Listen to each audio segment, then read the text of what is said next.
होती हैं, जैसे कि हमारा क्या कहते हैं, एटम्स होते हैं, मॉलिक्यूल्स होते हैं, और आपकी there are an number of the things जो हम क्लास 9th और 10th में पढ़ते हैं। लेकिन 11th क्लास के अंदर आते आते हम बहुत सारी नई चीजों में घुसते हैं, कह सकते हैं। ठीक है, जिस चीज को हम एक्चुअली इमेजिन भी नहीं कर सकते थे क्लास 9th और 10th में। हो सकता है कुछ लोगों ने उसके बारे में सुना हो सकता है उसके बारे में ऑब्जर्व किया हो। फॉर एग्जाम्पल, हमने एटम को क्लास 9th में डिफाइन किया था। भाई एक एटम ऐसा होता है, भाई हमारे जॉन डाल्टन साहब थे जो उन्होंने एटम को डिफाइन किया था। भाई एटम एक ऐसी चीज होती है जिससे हर चीज मिलकर बनी है। ठीक है, एटम से एटम को मिलाकर दुनिया भर की हर चीज बनी हुई है, भाई हमारे जॉन डाल्टन साहब। ठीक है, उसके बाद आगे जाकर बहुत नई नई थ्योरी आई, उसमें एटम की डेफिनेशन हुई, वो चेंज होती रही। तो एक्चुअली हमें वो चीज पढ़नी है, और हम एट द एंड हम अगर जाएं तो एटम की बिल्कुल स्मॉलेस्ट रेंज के अंदर हम जाएंगे इस चैप्टर में, और आखिरी में पता करेंगे कि हमारा इलेक्ट्रॉन जो होता है वो कहाँ होता है। और electron in the end, one second, someone said I am not able to join, I don't know, there might be issue, student की तरफ से कोई इशू हो सकता है, because I don't know about that. Okay, so भाई हम atom की बात कर रहे थे। तो एटम के अंदर बहुत सारी ऐसी चीजें होती हैं जिसके बारे में हम पढ़ते हैं, जिसके बारे में हम देखते हैं।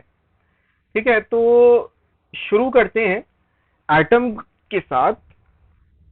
सबसे पहली बात हमारा आता है एटम।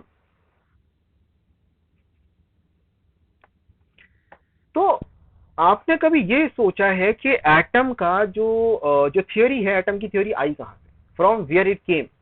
एटम का इवन हम नॉर्मली आईज से देखते हैं।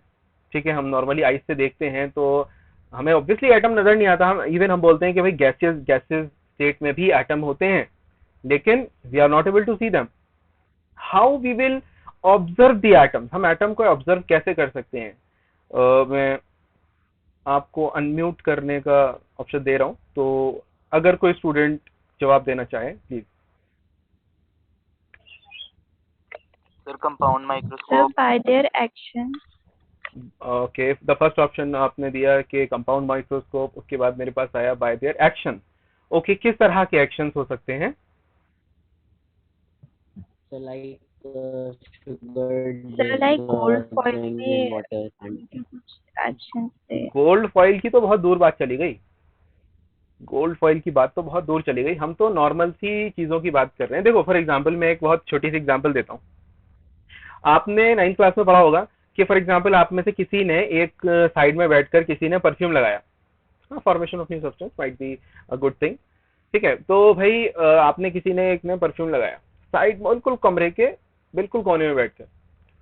थोड़ी देर में आप क्या ऑब्जर्व करोगे? भाई जो आपकी स्मेल थी वो फैलने लगी, यानी कि जो कुछ ऐसी चीज है जो इंटरमिक्स हो रही है। अब इंटरमिक्स तो भाई फॉर एग्जांपल देखो, फॉर हाँ very good, diffusion of the perfume particle. अब इंटरमिक्स तो ऐसी चीज हो सकती है ना जिसके पार्टिकल्स हों। फॉर एग्जाम्पल, मेरा इतना बड़ा एक हाथ है, दूसरा इतना बड़ा एक हाथ है, मैं इसको इस तरीके से मिलाऊं, क्या ये डिफ्यूज कर जाएगा? भाई नहीं करेगा। क्यों नहीं करेगा? इसलिए नहीं करेगा क्योंकि इसके पार्टिकल्स इतने इस तरीके से नहीं है। ठीक है, लेकिन अगर मैं इस हैंड को पार्टिकल्स में डिवाइड कर लूं, उसके बाद डिफ्यूज कराने की कोशिश करूं, तो वो आराम से डिफ्यूज हो जाएगा। ठीक है, तो इस चीज से हम ये प्रूव करते हैं कि भाई एक ऐसी फंडामेंटल पार्टिकल होती है जो हर चीज के अंदर होती है, जिससे हर चीज बनी है, और उसको हम एटम कहते हैं। राइट? कोई और इसमें कोई सजेशन देना चाहेगा? किसी और का कोई ऑब्जर्वेशन, किसी और का कोई example? What do you think guys?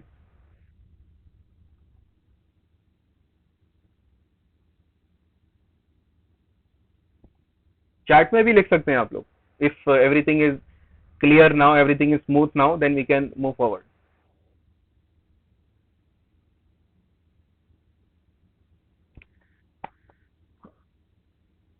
Okay, I think I am assuming that everything is fine now. Right? तो भाई हमने डिफ्यूजन की बात करी क्लास 9 से लेकर। अब जब डिफ्यूजन होने लगा, जब हमारे पार्टी हमें इतना पता लग गया। ठीक है जी, very good, nice example, mixing of the salt into the water. ठीक है, वेरी गुड। इसका भाई कोई चीज मिक्स कब हो रही है? जब एक दूसरे के अंदर पेनिट्रेशन पावर है। पेनिट्रेशन पावर कब होगी? जब उसकी छोटे छोटे पार्टिकल होंगे, और छोटे छोटे पार्टिकल होने का मतलब है हमारा एटम है। तो सबसे पहले 1808 में 1808 में हमारे जॉन डाल्टन साहब ने एक थ्योरी दी थी, जिसको हम आमतौर पे सब लोग जानते हैं डाल्टन एटॉमिक थ्योरी के नाम से। ठीक है, 1808। बहुत सारे इन्होंने अपने पॉइंट्स दिए भाई। अब वो पॉइंट्स क्या थे? आप बहुत अच्छे से पढ़ के आए हैं कि भाई हर चीज का फंडामेंटल पार्टिकल जो है वो एटम है। ठीक है, everything is made up of atom. Atom को हम सब डिवाइड नहीं कर सकते हमारे जॉन डाल्टन साहब के हिसाब से। हम एटम को और तोड़ नहीं सकते। इसका उनके हिसाब से ये था भाई, सर्कुलर पार्टिकल्स होते हैं कुछ ऐसे, और वो एटम बना लेते हैं, मतलब ऐसे ऐसे करके, वो बाकी चलते रहते हैं, फिर इसी में कोई रिएक्शन होते होंगे उनके हिसाब से, according to John Dalton.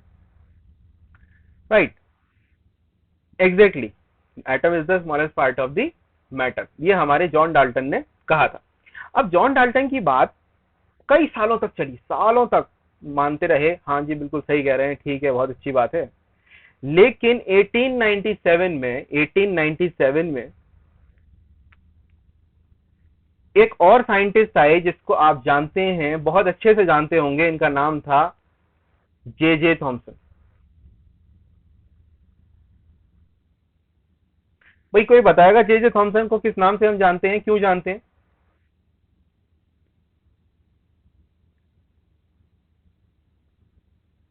J Thomson का नाम तो सुना होगा भाई सबने।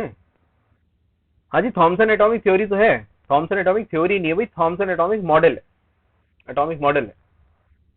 ठीक है, तो वो तो ठीक है, 9th क्लास में exactly discovered the electron, electron की डिस्कवरी करी थी। अब वो डिस्कवरी कैसे करी थी उसका भी एक अलग प्रोसीजर है, उसको भी बेशक पढ़ेंगे। ठीक है, आज की क्लास है, आज की क्लास का मेन मकसद ये है कि हम एटम को समझें कि भाई एटम असल में आया कहां से, एटम धीरे धीरे कैसे आगे बढ़ता गया। अल्फा पार्टिकल तो भाई रदरफोर्ड का था, very good, for his watermelon model. तो वही हम बात कर रहे थे जे थॉमसन की। तो जे थॉमसन की जो थ्योरी थी, तो उनकी थ्योरी के हिसाब से उन्होंने जॉन डाल्टन को तो मना कर दिया कि भाई तुम रहने दो, तुमसे नहीं होगा, केमिस्ट्री तुम भूल जाओ। खैर ऐसा नहीं है, ठीक है, बट उनकी थ्योरी को आगे एक्सटेंड करते हुए उन्होंने कहा भाई ऐसा है, जो हमारा एटम होता है उसके अंदर सब एटॉमिक पार्टिकल्स भी होते हैं। और सब एटॉमिक पार्टिकल्स उन्होंने सिर्फ दो बताए, कि उन्होंने नाम नहीं दिया अभी, राइट नाउ उन्होंने कोई नाम नहीं दिया।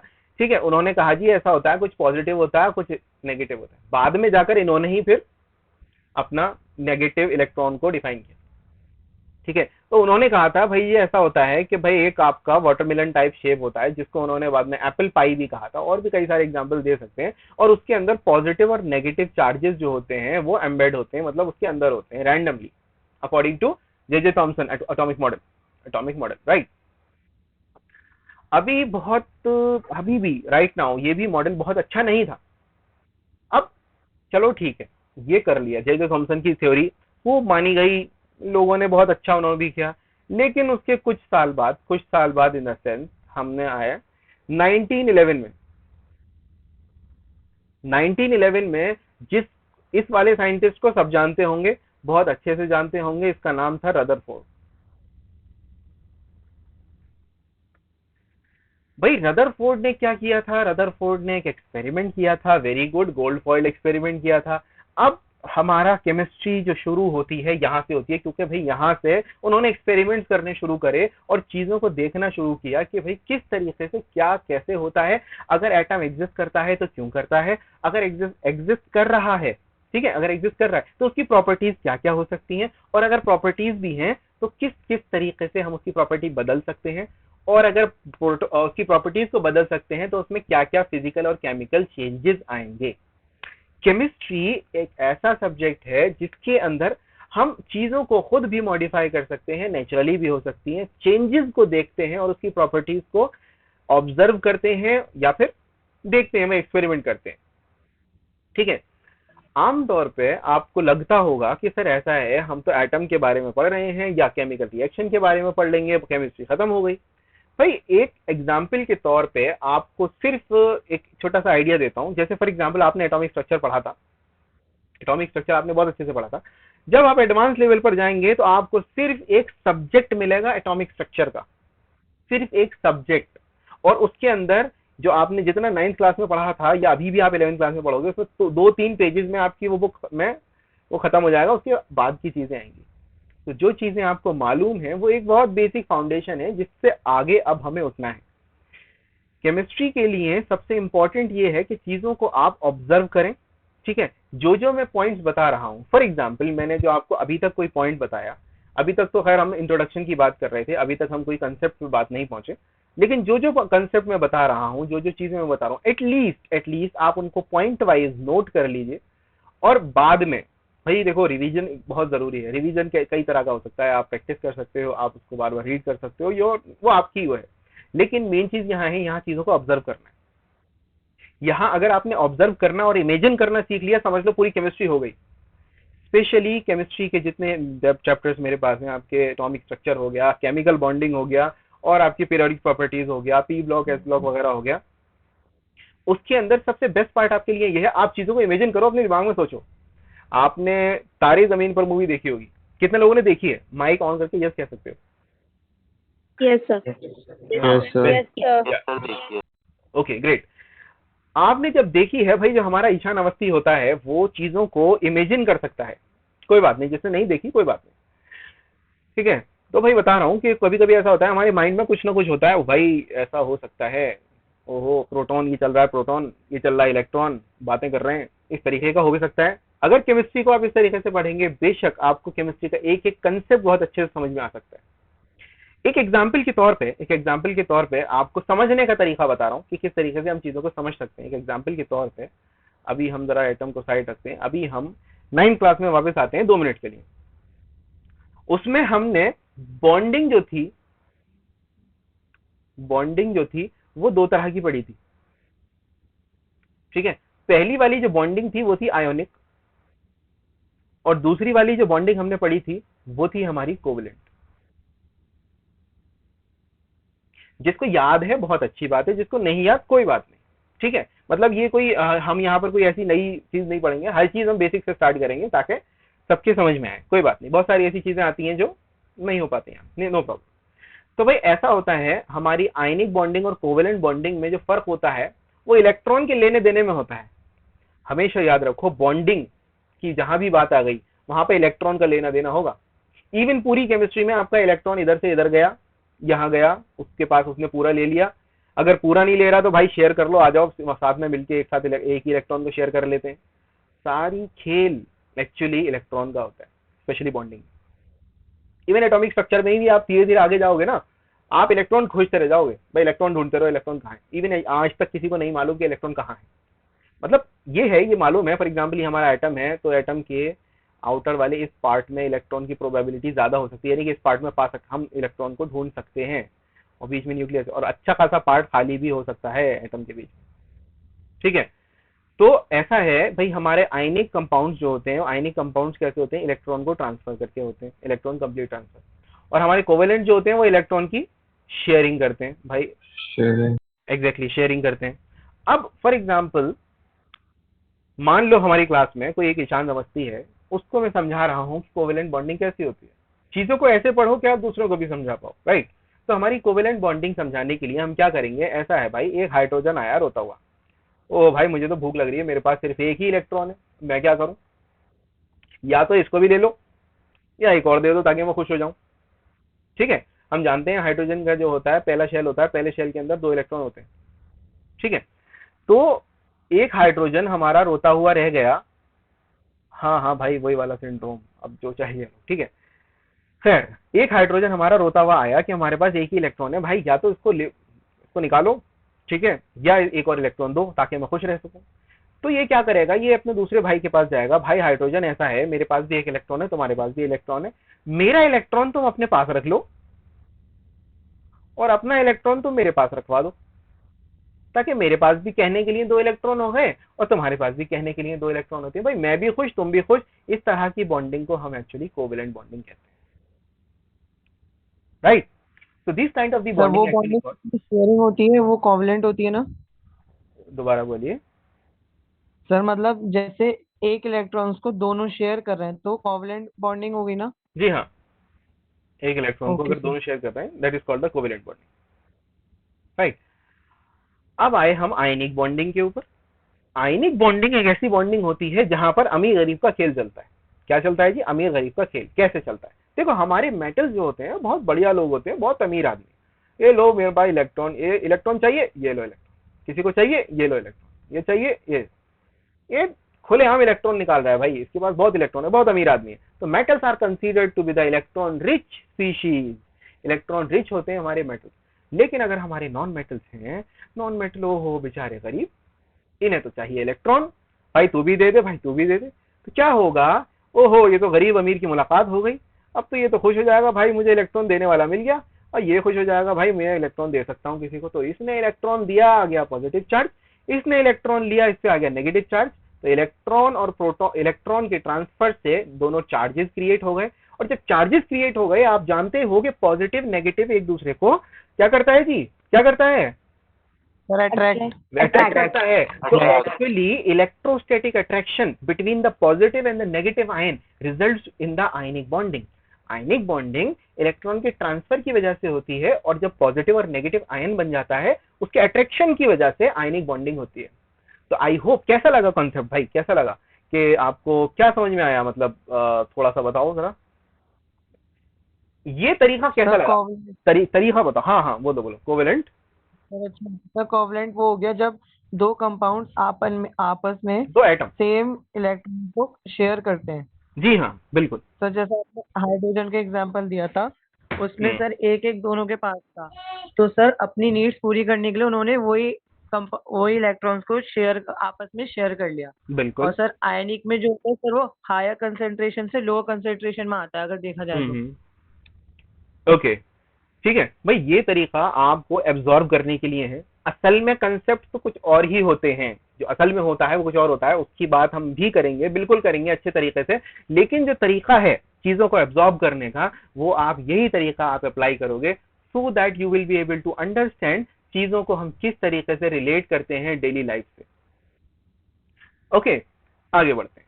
हम वापस आते हैं हमारे एटम पे। हमारे एटम पे जो हमारे जनाब रदरफोर्ड साहब थे, तो रदरफोर्ड साहब ने क्या किया था भाई? उन्होंने एक एक्सपेरिमेंट किया था जिसको हम आमतौर पे जानते हैं alpha particle gold foil experiment. तो हमारा alpha particle gold foil experiment क्या है भाई? उन्होंने क्या किया, एक बहुत ही पतली सी गोल्ड की फॉइल ली, बहुत पतली सी।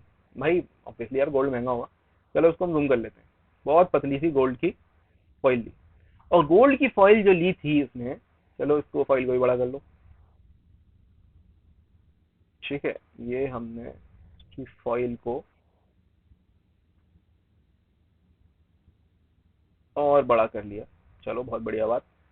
मतलब हमने इलेक्ट्रॉन माइक्रोस्कोप से देखने लगे हम उसको, अच्छी बात है। चलो, अब हमने देखा यहाँ भी कुछ ना कुछ ऐसा है भाई, सिंपल सी बात है, एटम से ही बना होगा। ये भी बहुत पतली सी ली थी, ताकि उसमें मोस्ट प्रोबेबली 2 से 4 लेयर हो सकती हैं एटम की, बस इतना सा, बहुत पतला। मैंने एक ही बनाई है जानबूझकर, ठीक है भाई। तो हुआ क्या, उन्होंने यहाँ पर अल्फा पार्टिकल पास करी। और what are alpha particle? Alpha particles are the positively charged helium ions. Very important to understand. कई बार सवाल पूछा जाता है, हर जगह पूछा जाता है, नॉट इवन आपके सिर्फ बोर्ड्स और आपके जेई नीट की बात नहीं कर रहा, आप कहीं भी जाओगे, कहीं भी जाओगे, आपसे ये सवाल कोई भी पूछ सकता है, अल्फा पार्टिकल क्या होता है, ठीक है। एडवांस स्टडीज में भी बहुत जरूरत होती है अल्फा पार्टिकल को जानने की। तो अल्फा पार्टिकल हमारा होता है पॉजिटिवली चार्ज हीलियम आयंस। तो पॉजिटिवली चार्ज हीलियम आयंस को मैंने इस पर बम्बार्ड कराया। बम्बार्ड मतलब फेंका। जब इसके ऊपर फेंका तो उसने क्या किया, उसने ऐसा किया भाई, यहां पर इसको जरा कहीं और लेके चलते हैं।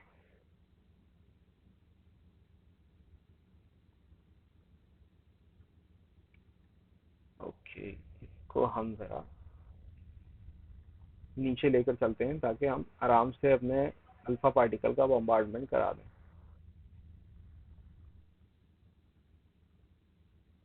ठीक, तो भाई हमारे अल्फा पार्टिकल इस पर स्ट्राइक हो रहे थे, वेरी गुड। कुछ पार्टिकल, अच्छा यहाँ पर उसने एक ऑब्जर्वेशन की वो लगा दी थी अपना ऑब्जर्व करने के लिए, जो ऑब्जर्वेशन फिल्म होती है या फिर जो भी उसका मटेरियल होता है, ठीक है, वो उसने लगा दिया था। तो अब उसने क्या ऑब्जर्व किया, उसने ये देखा भाई कुछ पार्टिकल्स तो भाई सीधे सीधे निकल गए, बिल्कुल यहाँ पर उसका रिफ्लेक्शन दिखने लगा, ठीक है। असल में देखो एक चीज याद रखना, इलेक्ट्रॉन प्रोटॉन की जब भी डिस्कवरी की गई थी तो पार्टिकल स्ट्राइक कराने के बाद यहाँ पर एक फ्लोरिसेंट केमिकल लगाया गया था। फ्लोरिसेंट केमिकल मतलब ये होता है कि जो आपने चलो अभी बताता हूँ उसका यूज होता क्या है। जब यहाँ पर इलेक्ट्रॉन स्ट्राइक करते हैं ना तो यहाँ से एमिशन स्टार्ट हो जाता है लाइट का, लाइट दिखती है बाहर। इसकी सबसे बेस्ट एग्जांपल है जो पुराने जमाने में डब्बे वाले टीवी आते थे ना, ठीक है, तो उसके अंदर आपने देखा होगा बहुत बड़ी सी ट्यूब होती थी पीछे, जिसको फ्लोरिसेंट ट्यूब भी कहते थे। तो उसमें क्या होता था, इलेक्ट्रॉन एमिट होते थे, ठीक है, इलेक्ट्रॉन का एमिशन होता था, उसकी जो पीछे इतना बड़ा पार्ट होता था वहां से, और उसकी स्क्रीन पर जैसे ही इलेक्ट्रॉन एमिट हो रहे थे उसकी स्क्रीन पर, तो उसकी स्क्रीन पर हमें इमेज दिखती थी। अब इलेक्ट्रॉन का स्ट्राइकिंग रेट उसके अंदर बहुत अच्छा होता है जिस वजह से स्क्रीन दिख जाती है। और एक्चुअली कभी आप देखना किसी भी यूट्यूब चैनल पे और उस पर कि हमारा जो वो टीवी था वो कैसे काम करता है, आपको बहुत सारी चीजें पता लगेंगी रदरफोर्ड एक्सपेरिमेंट के बारे में कि इलेक्ट्रॉन स्ट्राइक कैसे होता है और इलेक्ट्रॉन को कैप्चर करके पता कैसे लगाते हैं कि इलेक्ट्रॉन वहां है या नहीं।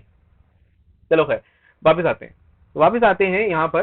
तो ऐसा था जब इसने यही किया तो उसने क्या देखा, कुछ हमारी लाइंस जो थी, ठीक है, कुछ हमारी लाइंस जो थी वो तो भाई सीधी सीधी निकल गई, बिल्कुल सीधी सीधी, और कुछ एटम के अंदर से भी सीधी निकल गई भाई, वेरी गुड। लेकिन कुछ लाइंस थोड़ी सी यहाँ चलते चलते डिफ्लेक्ट हो गई, और कुछ तो भाई सीधी सीधी जाते जाते बिल्कुल ही रिवर्स हो गई। तो उसका जो वो आया वो इस जगह पर आया डिफ्लेक्शन। तो ऐसा मालूम हुआ कि भाई ऐसा है कि हमारे एटम के बीच में कुछ एक सख्त ऐसी चीज मौजूद है जो यहाँ पर अल्फा पार्टिकल को पेनिट्रेट नहीं करने दे रही। अब वो क्या हो सकता है, उसको उसने नाम दिया न्यूक्लियस। भाई एटम के बीच में एक न्यूक्लियस होता है, और वो न्यूक्लियस किस चीज का बना होता है, वो न्यूक्लियस बना होता है हमारे दो पार्टिकल्स का, एक तो प्रोटॉन का जो कि पॉजिटिवली चार्ज होते हैं, और एक न्यूट्रॉन का जो सिर्फ मास होता है इनके अंदर, इसके अंदर कोई चार्ज नहीं होता। प्रोटॉन और न्यूट्रॉन का मास थोड़ा बहुत सिमिलर, मतलब कह सकते हैं बराबर होता है, ठीक है, न्यूट्रॉन और प्रोटॉन का मास बिल्कुल बराबर होता है। और दुनिया का सबसे हल्का particle, the lightest particle is electron, ठीक है, लाइटेस्ट पार्टिकल इज इलेक्ट्रॉन। अगर ये मीटिंग ओवर हो जाए तो आप सेम लिंक दोबारा से ज्वाइन कर सकते हैं, ओके राइट। तो वापस आते हैं भाई हमारे रदरफोर्ड के एक्सपेरिमेंट। तो रदरफोर्ड ने बहुत बढ़िया एग्जांपल दिया, उसने क्या किया, फिर एक एटम बनाया। ऐसा है जी तुम्हारा एटम ऐसा होता है, लो ये हो गया आपका एटम, दुनिया को दिखाया उसने, लो जी आपका एटम यह हैगा कि बीच में होता है आपका न्यूक्लियस, और यहाँ होता है आपका प्रोटॉन और न्यूट्रॉन, और जो इलेक्ट्रॉन होते हैं ना वो आउटर घूम रहे होते हैं बाहर, लेकिन एटम के अंदर ना बहुत सारा खाली स्पेस भी होता है। ये अल्फाज थे आपके रदरफोर्ड के, ठीक है, ये चीजें लिखी हुई आपको सब जगह मिल जाएंगी, ठीक है। और आपको जहां तक ये मेन डेफिनेशन है, I will send you a PDF in the groups, it will take I think 2 days, तो आई विल सेंड यू जो के मेन पॉइंट्स है जो जो मैं बता रहा हूँ, ठीक है, राइट नाउ समझना जरूरी है, ठीक है। तो भाई हमारे रदरफोर्ड साहब ने बहुत अच्छा चीज दिया, ठीक है, mass resides in the nucleus, very good, ठीक है सर। साइंस की डिस्कवरी इमेजिनरी होती है, नहीं भाई साइंस की डिस्कवरी इमेजिनरी नहीं होती, एक्सपेरिमेंटल होती है, हर चीज का एक्सपेरिमेंट करना पड़ता है। रदरफोर्ड ने भी एक्सपेरिमेंट किया, एटम को देखने के लिए भी हमें एक्सपेरिमेंट करना पड़ा। जितने भी साइंटिस्ट के मैंने जॉन नाइल्टन का नाम बताया, आगे जितना ही बताऊंगा, नील बोहर बताऊंगा, और आपका क्वांटम एटॉमिक स्ट्रक्चर बताऊंगा, और आपका क्या नाम है, जो भी है वो सारे के सारे एक्सपेरिमेंटल होते हैं, कोई भी सिर्फ थ्योरी कुछ नहीं होता, कंप्लीटली थ्योरी नहीं होती, उसमें ऑब्जर्वेशन और एक्सपेरिमेंट जरूर होता है। खैर, तो रदरफोर्ड ने हमारा मॉडल ये दिया कि भाई ऐसा है, इलेक्ट्रॉन जो है वो यहाँ घूम रहा है आपका ऐसे गोल गोल इसके आसपास, जैसे सोलर सिस्टम में घूम रहा होता है हमारा अर्थ सन के आसपास, और हमारा बीच में न्यूक्लियस है जिसके अंदर पॉजिटिव चार्ज है और आपका न्यूट्रॉन है।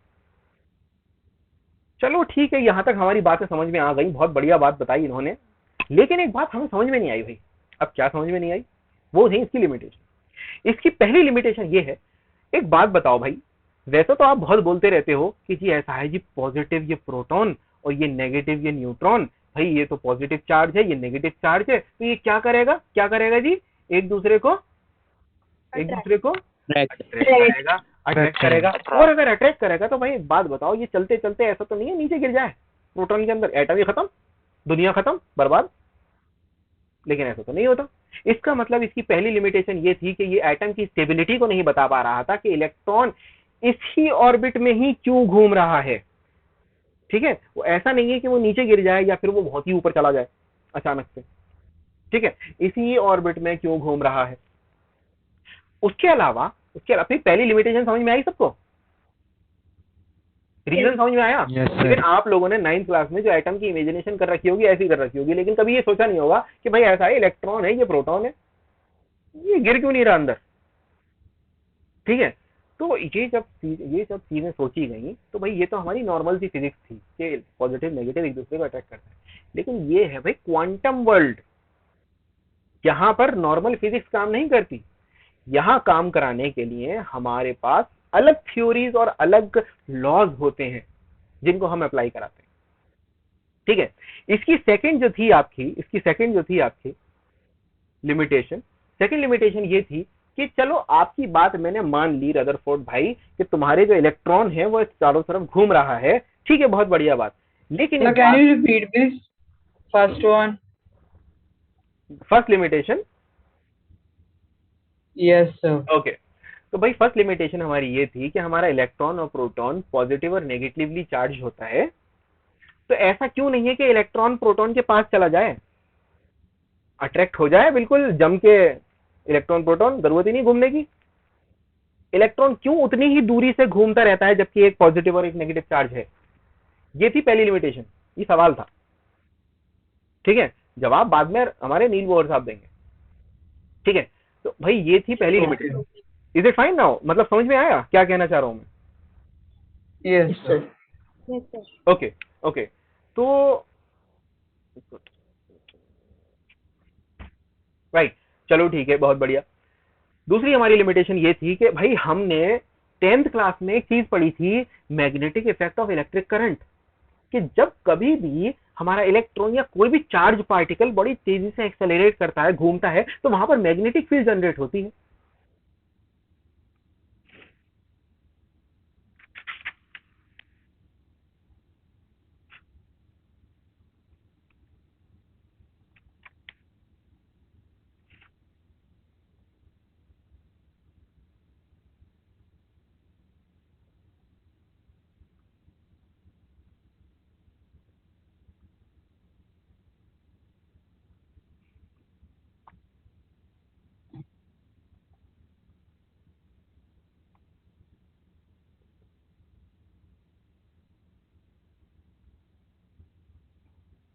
हाँ, मैग्नेटिक फील्ड फॉर्म, ठीक है, अभी बताते हैं, आगे बताते हैं। लेट देम ज्वाइन एवरीवन, सबको ज्वाइन होने दीजिए।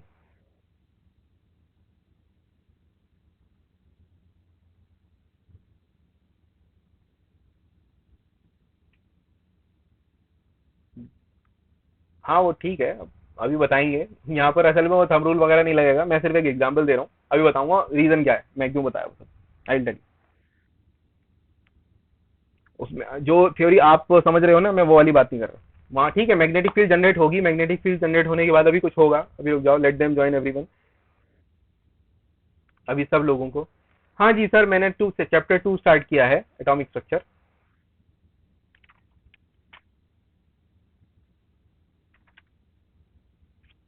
Let them join, let them join.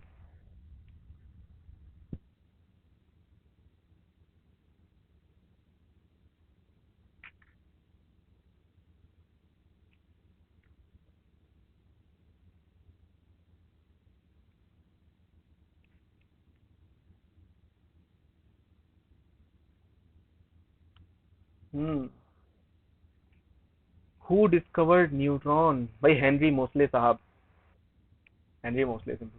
ठीक है, तो भाई direction, and we going to do chapter 1, yeah we will do chapter 1 but still it's the starting of anything, so जब हम physical chemistry का part start करेंगे, I think Parvez sir will take, और I don't know about that अभी तक। तो आपका जो इनऑर्गेनिक पार्ट है वो मेरे पास है, तो we will study that। अभी इसलिए हमने एटॉमिक स्ट्रक्चर स्टार्ट किया है ताकि एटलीस्ट आपको एटम की पहचान हो जाए कि एटम होता क्या है। इलेक्ट्रॉन प्रोटॉन तो निकाल लेंगे उसमें से बाद में, let's not to worry about that. Okay, we will talk about that if you have exam, we will talk about that, not a problem। Ryan ने कहा है कि भाई यहाँ पर इलेक्ट्रोमैग्नेटिक वेव जनरेट होंगी mutually perpendicular to each other. Very good, बहुत अच्छा एक चीज आपने बताई कि वेरी गुड, जब चीजें ऐसी होती हैं, जब हमारा पार्टिकल एक्सेलरेट कर जाता है और पार्टिकल एक्सेलरेट करने के बाद हुआ क्या, यहाँ पर इलेक्ट्रोमैग्नेटिक स्पेक्ट्रा जनरेट होना चाहिए, और जनरेट होते होते वो कहीं ना कहीं, भाई मतलब एक सिंपल सी बात वो कह रहा है कि ठीक है वो यहाँ पर ये कर रहा है, घूम रहा है, और घूमते घूमते क्या हुआ, वो एनर्जी को जैसे ही उसने एमिट कर दिया, अपने अंदर से निकाल दिया। ठीक है जी, जब इसने से अपने अंदर एनर्जी को निकाल दिया, क्योंकि जब भी कोई एक्सेलरेट होता है चार्ज पार्टिकल तो अपने अंदर से इलेक्ट्रोमैग्नेटिक स्पेक्ट्रा निकालता है। इलेक्ट्रोमैग्नेटिक स्पेक्ट्रा क्या होता है वो अभी समझेंगे, ठीक है, वो अभी समझेंगे। अभी मैं एक इस चीज को एक्सेप्ट कर लें कि भाई अपने अंदर से वो एनर्जी निकालता है, और जब अपने अंदर से एनर्जी को निकालेगा वो, तो होगा क्या, इसकी एनर्जी कम हो गई। जब एनर्जी कम हो गई, गरीब हो गया, भूखा हो गया, तो हल्के ट्रेवल करने लगेगा, भाई हल्के ट्रेवल करने लगेगा और हल्के ट्रेवल करने लगेगा और एट द एंड रुक जाएगा। ये चीज समझ में आई मैंने क्या कहा? जब भी कोई चार्ज पार्टिकल एक्सेलरेट करता है तो अपने अंदर से कोई ना कोई रेडिएशन निकालता है, और जब भी अपने अंदर से कोई ना कोई रेडिएशन निकालेगी कोई चीज, भाई energy neither be created nor be destroyed. अपने अंदर से मैं तुम्हें एनर्जी दे दूं, मेरे पास क्या बचेगा, कुछ नहीं, वो बना तो सकता नहीं हो एनर्जी को, ठीक है। तो सिंपल सी बात ये है कि भाई मैं इस इलेक्ट्रॉन ने एक्सेलरेट करते करते करते करते अपनी एनर्जी निकाल दी, और जब एनर्जी निकाल दी वो बेचारा कम एनर्जी का हो गया, और अंदर अंदर जाते जाते वो बिल्कुल स्पाइरल फॉर्म में, मतलब उसका पाथ बन जाएगा और वो न्यूक्लियस से जाके फिर चिपक जाएगा। ये थी उसकी भाई सेकंड लिमिटेशन, कि नहीं जी ऐसा भी नहीं होना चाहिए। अच्छा एक चीज, अच्छा एक बात बताओ, ये दो जो मैंने लिमिटेशन बताई ये सबको समझ में आई? इस चीज में किसी को कोई परेशानी? सर सेकंड लिमिटेशन समझ में नहीं आई। ओके ओके, फर्स्ट आ गई? Yes sir. Yes sir. First सबके आ गई? फर्स्ट में किसी को कोई परेशानी? No sir. ओके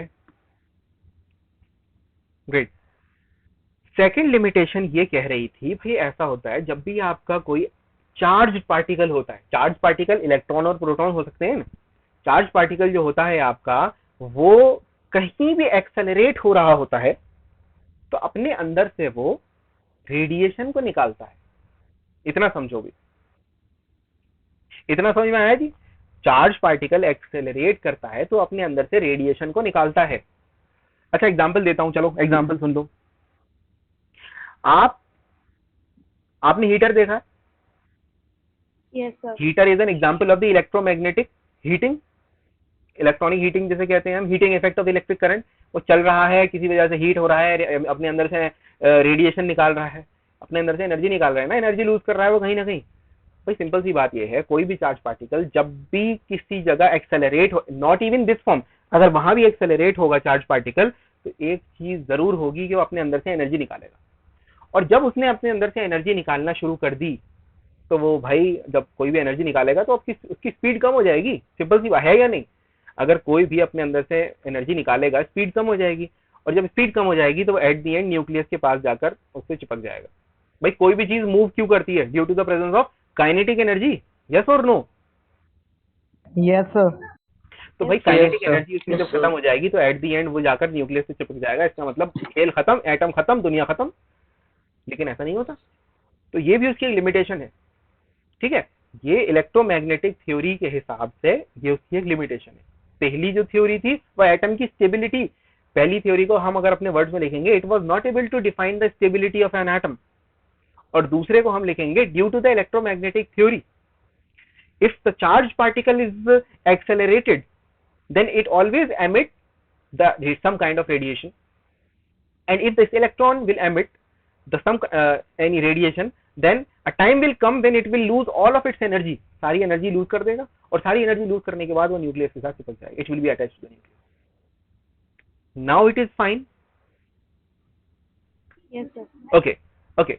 तीसरी बात ये थी भाई एक बात बताओ, इसने ऐसे तो बता दिया इलेक्ट्रॉन घूम रहा है, लेकिन इसने ये तो नहीं बताया कि यहाँ पर कितने इलेक्ट्रॉन आ सकते हैं, 4 आएंगे, 6 आएंगे, 12 आएंगे, 15 आएंगे, इसने तो नहीं बताया। इसका मतलब इसकी थर्ड जो लिमिटेशन थी, it was not able to explain the arrangement of the electrons inside the atom. हमारे रदरफोर्ड भाई की बात चल रही है, ठीक है। तो ये हमारी 3 इसकी मेन लिमिटेशन थी रदरफोर्ड की, जिस वजह से इसके मॉडल को रिजेक्ट कर दिया गया। ठीक है, these were the 3 main limitation, right. अच्छा जी, अब हम आते हैं अपने आज वाले एटम पे। आज वाले एटम के लिए हमें कुछ चीजें जाननी पड़ेंगी। भाई यहां तक सबको क्लियर हुआ? यहां तक किसी का कोई डाउट? हो सर। कोई भी कैसा भी डाउट हो, मतलब दिल में जो भी आ रहा हो, आस्क मी। अगर अभी नहीं पूछोगे तो फिर बाद में जाकर परेशानी होगी। आस्क मी एनीथिंग, जो भी दिमाग में आ रहा है, जल्दी से। यू हैव 1 मिनट, जल्दी से आस्क मी एनीथिंग। जो थर्ड लिमिटेशन थी वो बोर के एटॉमिक मॉडल ने सही करी थी ना? हाँ, वो बोर के एटॉमिक मॉडल ने तीनों को ठीक कर दिया था, राइट। ठीक है, ओके, आ गया। अब बोहर के एटॉमिक मॉडल को पढ़ने से पहले मैं Sir? जी हाँ please. Sir, Adil and Shazana are asking in the chat box that what is the third limitation? 1 second. ओ इतनी सारी चीजें हैं यहाँ तो, ठीक है। Okay, we have to note these points. Yes, obviously you have to note these points. At least एक एक पॉइंट में आप कुछ लिख लो ताकि आपको क्लियर हो जाए। If the proton is positively charged and the electron is the negative charge, then why don't they attract? भाई जो आपका नाम है सुफियान, तो सुफियान साहब ऐसा है, यही तो उसकी लिमिटेशन है। अच्छी बात आपने स्ट्राइक करी कि भाई जब तुम बोल रहे हो ऐसा ऐसा है, तो वो क्यों नहीं अट्रैक्ट कर रहे हैं एक दूसरे को। ठीक है, आगे पढ़ेंगे, अब बिल्कुल पढ़ेंगे। ये तो अभी लिमिटेशन बताई है हमने, अब अगली थ्योरी तो हमने नहीं पढ़ी ना। तीसरा ड्रॉबैक और तीसरा लिमिटेशन ये था आपका कि जो आपका इलेक्ट्रॉन का अरेंजमेंट है, इलेक्ट्रॉन का अरेंजमेंट कि जो आप पढ़ते हो ना, पहले शेल में 2 इलेक्ट्रॉन होंगे, दूसरे शेल में 8 होंगे, तीसरे में 18 होंगे, तो वो चीज हम नहीं पढ़ते क्योंकि there are the neutrons between them. किसके बीच में न्यूट्रॉन्स आ रहे हैं भाई? सर मतलब किसी भी एनर्जी खत्म हो जाती है तो एक जगह, एग्जैक्टली किसी की भी एनर्जी खत्म हो जाती है तो वो अपने आप रुक जाता है। सबसे बेस्ट एग्जांपल आपकी 9th क्लास का चैप्टर 1 देता है। चैप्टर 1 ऐसा देता है कि भाई ऐसा है, जो आपका सॉलिड है ना, उसके पार्टिकल्स की काइनेटिक एनर्जी बहुत कम होती है, इसलिए सिर्फ वो वाइब्रेट करते रहते हैं अपनी जगह पे, और आपके गैसेस के पार्टिकल्स की एनर्जी बहुत हाई होती है, तो इसी वजह से वो मूव करते रहते हैं कंटिन्यूअसली। ठीक है, हाँ जी। तो सर सेंट्रीफ्यूगल फोर्सेस की वजह से इलेक्ट्रॉन घूमता है न्यूक्लियस के पास। इसके देखो एक चीज मैं आपको बता दूं, आप आज वाले एटॉमिक मॉडल को ना अपनी इस वाली जो नॉर्मल फिजिक्स है उसकी थ्योरी से कभी एक्सप्लेन नहीं कर सकते। ये पॉइंट भी गलत है कि सेंट्रीपिटल और सेंट्रीफ्यूगल फोर्सेस की वजह से इलेक्ट्रॉन डोनेट करता है। देखो एक बात बताओ, सेंट्रीफ्यूगल फोर्सेस एक हैवी मास के लिए एप्लीकेबल होती हैं। वो बेचारा इतना लाइट है कि उससे हल्का आज तक कोई पार्टिकल ही नहीं है, तो वहां पर जो फिजिक्स आपकी लगेगी वो लगेगी आपकी क्वांटम फिजिक्स या क्वांटम केमिस्ट्री, या हम जो केमिस्ट्री की बात करेंगे। ठीक है, तो वहां के तो रूल्स ही अलग है भाई। आपने एक एंटमैन मूवी शायद किसी ने अगर देखी हो, या फिर किसी ने सर देखी होगी। तो एंटमैन में जब वो दूसरे डायमेंशन में चला जाता है, बहुत ही मतलब बिल्कुल इंटर एटॉमिक हो जाता है, तो इंटर एटॉमिक होने के बाद एग्जैक्टली क्वांटम टनलिंग की जहां तक बात आती है, तो वहां पर नॉर्मल फिजिक्स के लॉज नहीं चलते। इसीलिए तो उस मूवी को बहुत सारे साइंटिस्ट बेवकूफ बोलते हैं। वहां पर आपका कोई फिजिक्स का लॉ काम नहीं करेगा, कोई भी, भले ही न्यूटन का लॉ हो, ग्रेविटेशन हो, कुछ भी, कोई लॉ काम नहीं करता आपका एटम के अंदर जाके, या एटॉमिक लेवल पे भी। ठीक है, तो इस चीज को एक्सेप्ट करो कि भाई वहां पर आपका लॉ ऑफ द मोशन कभी भी काम नहीं करेगा। Never action will be equal and opposite reaction. हाँ, लेकिन एक चीज जो आप कह सकते हो, जो एनर्जी की बात है, क्योंकि जो एटॉमिक लेवल है, एटॉमिक लेवल में हम हमेशा सिर्फ एनर्जी की बात करते हैं। तो जब एनर्जी की हम बात करते हैं तो energy neither be created nor be destroyed, but it can only be transferred from one atom to another और one particle to another, transfer हो सकती है। अब एक दिमाग में बात आएगी आपके, अभी एनर्जी की जो बात चल रही है, आपके दिमाग में बात आएगी, सर ठीक है एनर्जी नहीं पैदा हो सकती, ट्रांसफर हो सकती है, वेरी गुड। तो एक बात बताइए सर, ऐसा है, ट्रांसफर किस मोड में हो रही है, कैसे हो सकती है ट्रांसफर? ठीक है, मेरे पास यहाँ पर कुछ था, मैंने अपने इस वाले हाथ को बहुत जोर से हिट किया, कई सारी चीजें हो सकती हैं, हाथ भी हिल जाएगा, यहाँ पर चोट भी लग जाएगी, या there are an number of the things, कुछ भी हो सकता है। ठीक है, लेकिन अगर हम एटॉमिक लेवल में बात करें, वहां पर तो सिर्फ एनर्जी ट्रांसफर होगी। एनर्जी ट्रांसफर होने पे क्या होगा? एनर्जी ट्रांसफर, एक इलेक्ट्रॉन खाली बैठ जाएगा, उसके बाद कुछ नहीं होगा, दूसरा इलेक्ट्रॉन एक्साइट कर जाएगा, मतलब उसके पास ज्यादा एनर्जी आ जाएगी, तो इलेक्ट्रॉन ट्रांसफर ऐसे हो जाएगा। ठीक है, खैर हम एनर्जी की बात कर रहे थे, एनर्जी की बात कर रहे थे। तो हमारा जो एनर्जी ट्रांसफर का मोड है एटम्स के अंदर, ठीक है, वो होता है वेव्स के जरिए। वेव्स के जरिए, भाई आपने वेव्स देखी होंगी, मतलब देखी तो नहीं, ऑब्वियसली देख नहीं सकते, सुनी होंगी, तो वेव्स होती हैं। अब वेव्स क्या होती हैं उसके बारे में बताऊंगा अभी, लेकिन एक चीज पहले जान लीजिए आप, हमारी फिजिकल वर्ल्ड में या थ्री डायमेंशनल वर्ल्ड में जो हमारा एनर्जी ट्रांसफर होता है वो मोमेंटम की फॉर्म में होता है। आपने 9th क्लास में फिजिक्स में पढ़ा होगा कि भाई मैंने क्या किया, मेरे पास ये चीज थी, बहुत जोर से ये आ रही थी और ये यहाँ पे आया, इसको हिट किया, इसने इतना मोमेंटम इसको ट्रांसफर कर दिया, यानी कि अपनी एनर्जी ट्रांसफर कर दी, जिस वजह से फोर्स इसके अंदर थी, इसके अंदर चली गई। अरे ये चीजें याद हैं आप लोगों को? Yes sir. कैसा लग रहा है? मतलब लग रहा है कि हम केमिस्ट्री पढ़ रहे हैं? भाई वी आर स्टार्टिंग हम अभी साइंस से स्टार्टिंग कर रहे हैं, केमिस्ट्री पे तो हम आ जाएंगे। ठीक है, राइट। तो हम जहां तक बात कर रहे थे, हमारी किसकी बात कर रहे थे? हमारी एनर्जी की बात कर रहे हैं, एनर्जी के ट्रांसफर की बात कर रहे हैं। तो हमारी जो एनर्जी ट्रांसफर होती है वो in the form of waves होती है। ठीक है, अब चलो ठीक है, इससे पहले, अब एनर्जी को स्टार्ट करने से पहले हम एटम की, हाँ, law of conservation of momentum, very good, law of conservation of momentum सिर्फ और सिर्फ हमारी फिजिकल थ्री डायमेंशनल वर्ल्ड के लिए एप्लीकेबल है, लेकिन law of conservation of energy वो हमारी क्वांटम वर्ल्ड के लिए। ठीक है, ओके, आगे आते हैं। आगे हम आने के लिए हम कुछ बेसिक सी चीजें मैं आपको बता देता हूं जो शायद आप सबको जानते होंगे बहुत अच्छे से। सबसे पहले आपका आता है, एटम के बारे में बात कर रहे हैं भाई हम। सबसे पहले आता है हमारा एटॉमिक नंबर।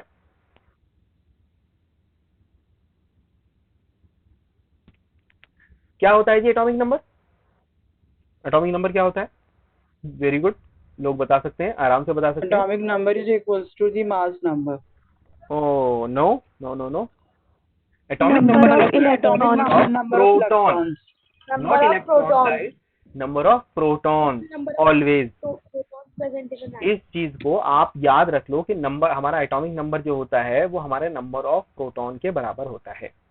और अगर हम मास नंबर की बात करें, भाई हमारा मास नंबर क्या होता है?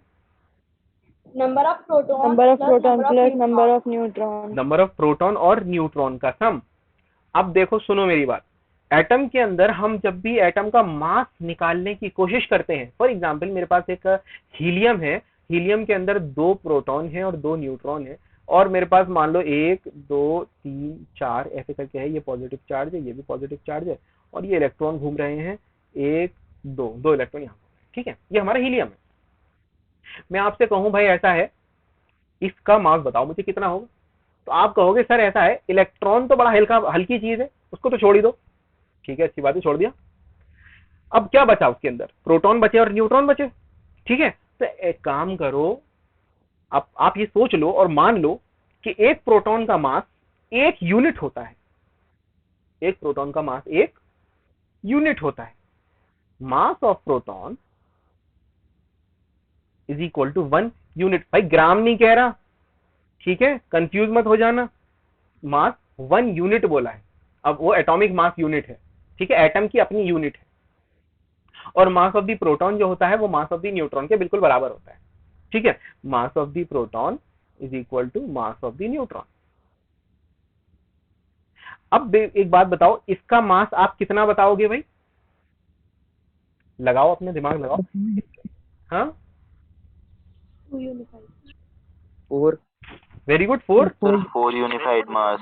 वेरी गुड भाई, सिंपल सी बात है, हमारा जो है 4 यूनिट्स होगा। ठीक है, 4 यूनिट मास हो गया।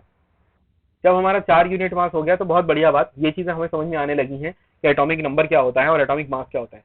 एटॉमिक नंबर को कभी भी गलती से नंबर ऑफ इलेक्ट्रॉन मत लिख देना, गलती हो जाएगी, और ये बहुत सीरियस वाली गलती है। ठीक है, ओके।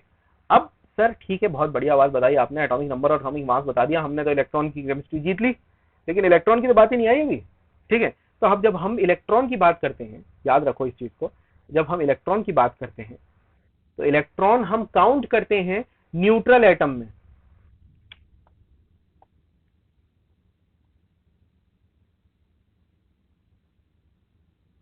न्यूट्रल एटम के अंदर हमेशा हमेशा न्यूट्रल एटम के अंदर हमेशा हमेशा नंबर ऑफ प्रोटॉन्स जो होते हैं Number वो of हमारे proton number is of equals to number electron of के बराबर। electron. कंडीशन ये है जी, कंडीशन मत भूलना, तो कंडीशन याद रखना बड़ा इंपॉर्टेंट होता है। मैं आपसे कहूं एक बात बताओ, आपका कितना वेट है? आप कहोगे सर ऐसा 50 किलो। कंडीशन दी आपने? कंडीशन नहीं दी।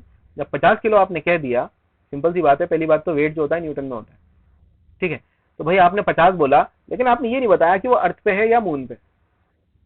वो बात अलग है, सर अंडरस्टूड है आप कौन से मून पे जा रहे हो, लेकिन सिंपल सी बात यह है कि हमें चीजों की कंडीशंस को जरूर याद रखना पड़ता है, ठीक है। कोई भी चीज अगर है तो क्यों है और उसका रीजन क्या है और किस वक्त पे वो चीज डिफाइन की जाएगी। जैसे फॉर एग्जांपल आप लोग आगे जाके एक चीज पढ़ोगे, बॉइलिंग पॉइंट। भाई बॉइलिंग पॉइंट क्या होता है, कोई बताएगा?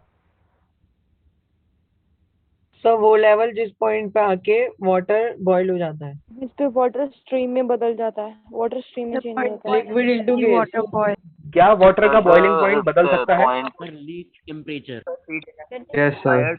100 डिग्री सेल्सियस। हाँ, तो क्या वो 100 से 99 हो सकता है या 101 हो सकता है? No Yes. Sir, sir it is 100 degree Celsius Friend condition. Yes, sir. In condition. और कंडीशन क्या है? हमारा एटमॉस्फेयर का प्रेशर इतना ही होना चाहिए, 180 होना चाहिए, ठीक है। टेम्परेचर हमारा, ऑब्वियसली टेम्परेचर वहां पहुंचना चाहिए। तो हमारा क्या फैक्टर रह गया, उसका कंडीशन क्या हो गई? हमारे एटमॉस्फेरिक प्रेशर पे जो पानी का जो वो होता है, बॉइलिंग पॉइंट होता है, वो 100 डिग्री होता है। आई समझ में बात? तो कंडीशन हमारी इसलिए जरूरी है, तो कंडीशन भी केमिस्ट्री के अंदर जरूर याद रखना आप लोग। तो हम भाई न्यूट्रल एटम की बात कर रहे थे, तो न्यूट्रल एटम के नंबर ऑफ प्रोटॉन और नंबर ऑफ इलेक्ट्रॉन बराबर होते हैं। अब वो चीज आप अपने आप पता कर सकते हो। अच्छा, कोई भी फॉर एग्जांपल हमारे पास जैसे ये है Z, मान लो X is some kind of atom. हमेशा याद रखो कि ऊपर की तरफ हम जो लिखते हैं उसका मास नंबर लिखते हैं और नीचे की तरफ हम उसका एटॉमिक नंबर लिखते हैं। और मास नंबर को हम जो लिखते हैं, मास नंबर हमारा होता है A by A. और एटॉमिक नंबर होता है हमारा Z। याद रखनी है ये चीजें मतलब हमेशा काम आएंगी जिंदगी में। एटॉमिक नंबर होता है हमारा Z, जो Z होता है हम उसको नीचे रखते हैं और मास नंबर हम ऊपर रखते हैं A।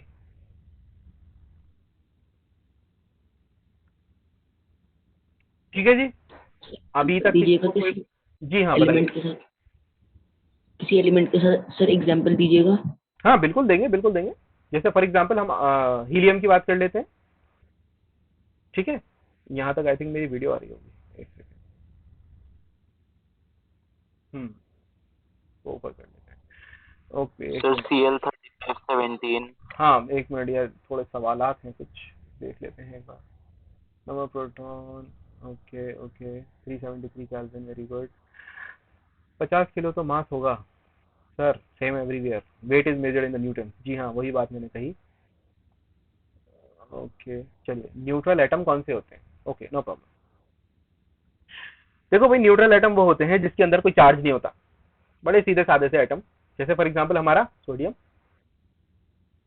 ठीक है। सोडियम का जो एटॉमिक मास होता है वो होता है 23, मतलब मास नंबर, ठीक है। और उसका जो हमारा एटॉमिक नंबर है वो होता है 11, ठीक है। इस तरीके से हम लिखते हैं। अब आप जरा मुझे बताओ भाई, सोडियम के अंदर number of proton, number of neutron और number of electron.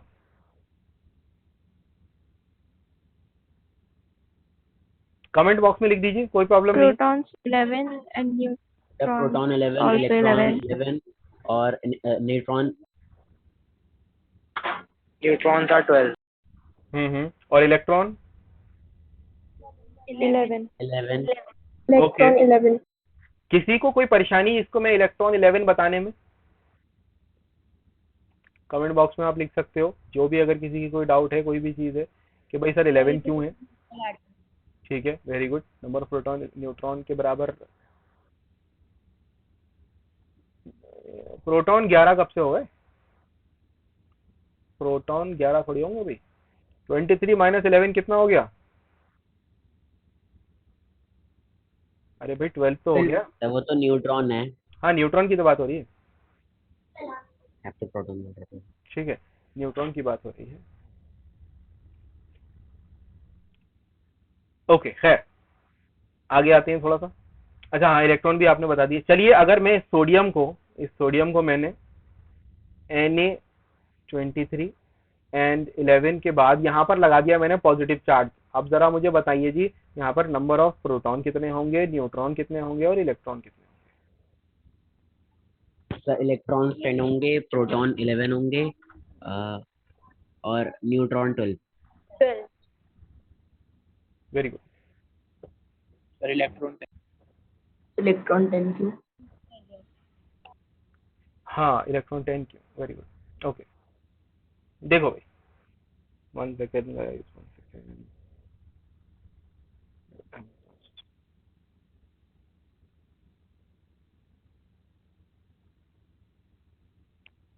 Right now I'm in class, I'll call you later, okay?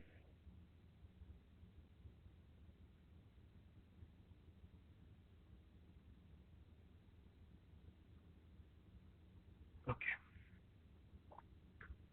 So, हमारे प्रोटॉन कितने हो गए जी 11, हमारे न्यूट्रॉन कितने हो गए जी 23 माइनस 11 इज इक्वल टू 12, और हमारे इलेक्ट्रॉन कितने हो गए? मैंने आपको इतना बताया था कि जी ऐसा होता है किसी भी न्यूट्रल एटम में नंबर ऑफ प्रोटॉन हमारे बराबर होते हैं इलेक्ट्रॉन के, लेकिन ये तो न्यूट्रल नहीं है।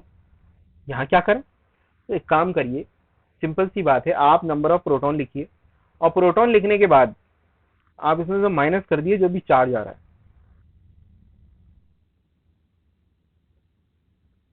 ये तो एक नॉर्मल सा फॉर्मूला हो गया, ठीक है, यानी कि 11 माइनस 1 इज इक्वल टू 10। ये तो एक नॉर्मल सा फॉर्मूला भी है, लेकिन ये चीज एक अंडरस्टूड चीज भी है। मैंने कहा था ना इमेजिन करो, हर चीज फॉर्मूले पर मत जाओ, इमेजिन भी करो। आपके 11 इलेक्ट्रॉन 11 प्रोटॉन थे नॉर्मल एटम में, यहाँ एक प्लस लिखा है, एक प्लस का मतलब उनने एक इलेक्ट्रॉन निकाल दिया। अब 11 में से एक इलेक्ट्रॉन निकल गया, कितने बचे? 10, इसलिए यहाँ पर 10 इलेक्ट्रॉन है। भाई समझ में आई ये बात? इस चीज को आप इमेजिन करके भी आंसर दे सकते हो, आपको लिखने की और फॉर्मूला लिखने की जरूरत नहीं है। और ये देखो फॉर्मूला कुछ नहीं होता, देखो ऐसी चीजों में स्पेशली कोई फॉर्मूला नहीं होता, चीजें ये होती हैं कि चीज समझाने के लिए बता दी जाती हैं। अब ये आप ऑब्वियसली अंडरस्टूड है कि भाई 11 प्रोटॉन और इलेक्ट्रॉन थे नॉर्मल एटम के अंदर, न्यूट्रल एटम के अंदर। अब वहां पॉजिटिव चार्ज लगा है, जब पॉजिटिव चार्ज लगा है वहां पर एक इलेक्ट्रॉन उसने निकाल दिया। जब एक इलेक्ट्रॉन उसने निकाल दिया तो क्या हुआ? 10 रह गए, दैट्स वाई 10। आइए जी एक और करते हैं, एक और करते हैं। न्यूट्रल एटम को एक और बार एक्सप्लेन कर सकते हैं? दोबारा बोलिए जोर से। सर न्यूट्रल एटम को आप एक और बार एक्सप्लेन कर सकते हैं? आप चैट बॉक्स में लिख लीजिए, आपकी वॉइस ब्रेक हो रही है। Okay. If the mass of the proton is equal to the mass of the neutron, so the unit should also be equal. Yes, obviously unit तो बिल्कुल इक्वल है। मैंने कहा ना हम आमतौर पे AMU लिखते हैं। अब जैसे सोडियम का 23 था ना, तो 23 AMU लिखेंगे। लेकिन देखो ये तो हो गया आपका मास नंबर, मास नंबर और आपका एक्चुअल एटॉमिक मास, उसमें थोड़ा फर्क है। एटॉमिक मास में और मास नंबर में फर्क है। वो क्या फर्क है अभी देखेंगे। Can you explain the neutral atom? Okay बेटा, न्यूट्रल एटम क्या होता है? एक ऐसा एटम जिस पर कोई चार्ज ना हो, एक ऐसा एटम जिस पर कोई चार्ज ना हो, वो होता है न्यूट्रल एटम। ठीक है, ओके यहां तक सब क्लियर है भाई? यहां तक कोई किसी को प्रश्न? एक एग्जांपल और देके देखते हैं। सर जी हाँ बोलिए बोलिए। सर इलेक्ट्रॉन का मास यूनिट नहीं होता? इलेक्ट्रॉन का मास बिल्कुल यूनिट में होता है, लेकिन उसकी वैल्यू बहुत छोटी होती है। अब मैं आपको मास लिख देता हूं, क्या पता आपके कहीं काम आ जाए। आपका मास ऑफ द इलेक्ट्रॉन होता है, मास ऑफ द इलेक्ट्रॉन होता है आपका 9.1 into 10 to the power minus 31 kilogram. देखो जी -31।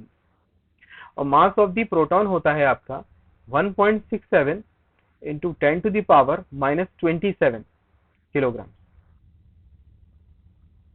ओके, और यही होता है मास ऑफ द न्यूट्रॉन का।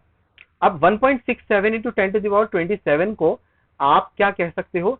आप कह सकते हो तो सर ऐसा है 1.67 इंटू 10 टू द पावर 27 जो है हमारा, वो है एक प्रोटॉन का या एक उसका मास इतने किलोग्राम्स में, राइट? तो इस तरीके से हम आगे चीजों को कंटिन्यू कर सकते हैं। और जहां तक चार्ज की बात है, तो जी इलेक्ट्रॉन के ऊपर जो चार्ज होता है, charge on the electron, charge को हम क्यों लिखते हैं? Charge on the electron is equal to 1.6 into 10 to the power minus 19 coulomb. और ये माइनस का होता है जी, माइनस का। और Q for proton is equal to plus का 1.6 into 10 to the power minus 19 coulomb. Minus same रहेगा दोनों में, यहाँ पर माइनस और पॉजिटिव चेंज रहेगा। सर जी हाँ, सर हमने न्यूट्रॉन्स का और इलेक्ट्रॉन्स का मास कैसे फाइंड किया? जी जी, कैसे फाइंड किया? ओके ओके, बताता हूँ। तो द इलेक्ट्रॉन प्रोटॉन न्यूट्रॉन बराबर होते हैं न्यूट्रल एटम में। जी नहीं सुफियान, आप बिल्कुल गलत हैं। प्रोटॉन और इलेक्ट्रॉन बराबर होते हैं न्यूट्रल एटम में। न्यूट्रॉन चेंज हो सकते हैं। अभी न्यूट्रॉन की भी खेल बताऊंगा, अभी आगे बहुत कुछ हुआ एटम की फील्ड में। The mass of the proton is equal to mass of, okay sir. Neutral atom जिसमें चार्ज नहीं होता, तो फिर न्यूट्रल एटम को नोबेल गैस का ही होता होगा? नहीं बेटा नहीं। हाँ, आप ये कह सकते हो कि न्यूट्रल एटम जो होता है नोबेल गैस का स्टेबल होता है, खुश रहता है अपने में, बहुत बढ़िया। बाकी जैसे आपका सोडियम हो गया, सोडियम वैसे न्यूट्रल रहेगा तो बड़ा चुलबुला रहेगा कि भाई मेरे पास एक इलेक्ट्रॉन है, उसको ले लो, मेरे पेट में दर्द हो रहा है, इलेक्ट्रॉन ले लो, कुछ भी कर लो। आपका फ्लोरीन है, फ्लोरीन है भाई एक इलेक्ट्रॉन की कमी है, कुछ ना कुछ लड़के झगड़ के कहीं ना कहीं से इलेक्ट्रॉन लूंगा, लेकिन लूंगा। अब न्यूट्रल एटम का मतलब है उसने कोई इलेक्ट्रॉन ना दिया ना लिया। नोबेल गैस कॉन्फ़िगरेशन का मतलब है कि वो स्टेबल हो जाए। थोड़ा सा डिफरेंट कंसेप्ट है, लेकिन आप नोबेल गैसेस की बातें कर रहे हैं, तो नोबेल गैस, हाँ ये बात सच है कि नोबेल गैसेस अपने न्यूट्रल स्टेट में बहुत स्टेबल होती हैं। ओके, तो हमारा एक सवाल शाहजेब ने जो पूछा था, दोबारा बताएंगे थोड़ा? सर हमने न्यूट्रॉन और इलेक्ट्रॉन्स का मास कैसे फाइंड किया? ओके, मास हमने कैसे फाइंड किया? भाई देखिए ऐसा है, हम इलेक्ट्रॉन और न्यूट्रॉन का मास जो हम कैलकुलेट करते हैं वो हम मोमेंटम की वैल्यू से करते हैं।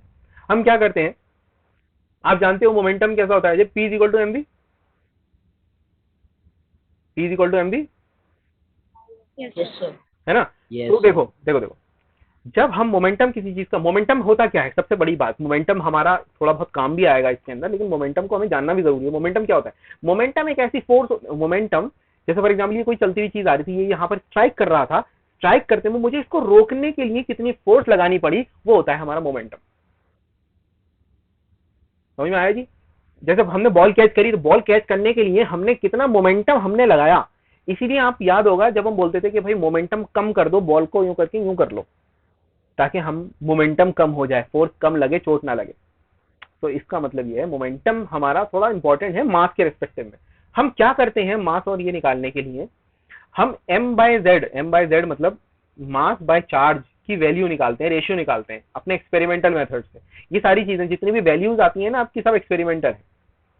तो होता क्या है, हम उनको स्ट्राइक करवाते हैं किसी चीज पर, और उस पर हम फोर्स कैलकुलेट कर लेते हैं। जब अब हमने फोर्स कैलकुलेट कर ली, उसके बाद हमने मोमेंटम निकाल लिया, मोमेंटम निकाल लिया तो हमें मास मिल जाएगा। This is how we will be able to calculate them. इस तरीके से हम कर सकते हैं। ओके अच्छा, उसका एक्सपेरिमेंट मेथड अलग है। आप जो कह रहे हो ना कि उसको पहली बार कैसे निकाला होगा, उसका एक्सपेरिमेंटल अलग है। कैथोड और एनोड एक्सपेरिमेंट है, पढ़ेंगे, बिल्कुल पढ़ेंगे, डोंट वरी। अभी हमारा चैप्टर का बेसिक चीजें चल रही हैं कि जी atomic number, atomic mass, isotope, isobar, isotone क्या होता है। हमारी जो भी नेक्स्ट क्लास होगी, नेक्स्ट क्लास में, अभी हमारे पास वैसे भी काफी टाइम है, तो देखते हैं, वी विल स्टेट दैट। अभी मैं ये चाहता हूं कि आपका इस क्लास के अंदर एटलीस्ट एक बेसिक कंसेप्ट तैयार हो जाए, आपकी जो नींव है केमिस्ट्री की वो भर जाए, ताकि आपकी बिल्डिंग बहुत स्ट्रांग बने। ठीक है? ओके ओके,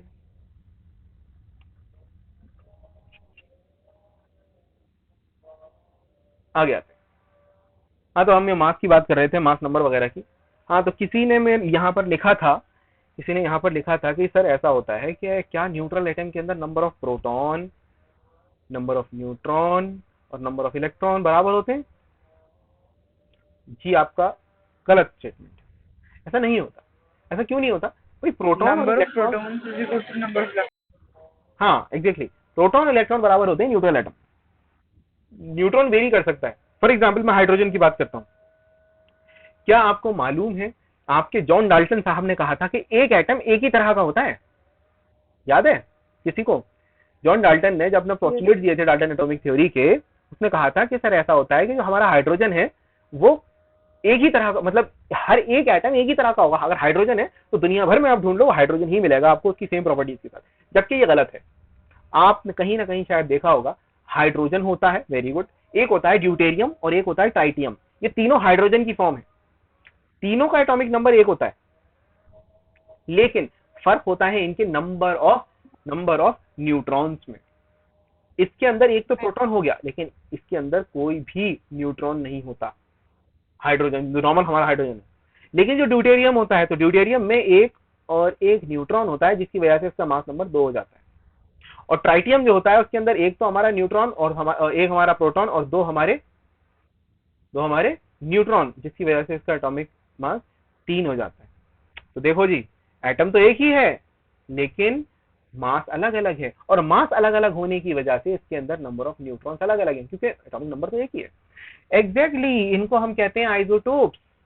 तो एक्चुअली आइसोटोप्स क्या होते हैं भाई?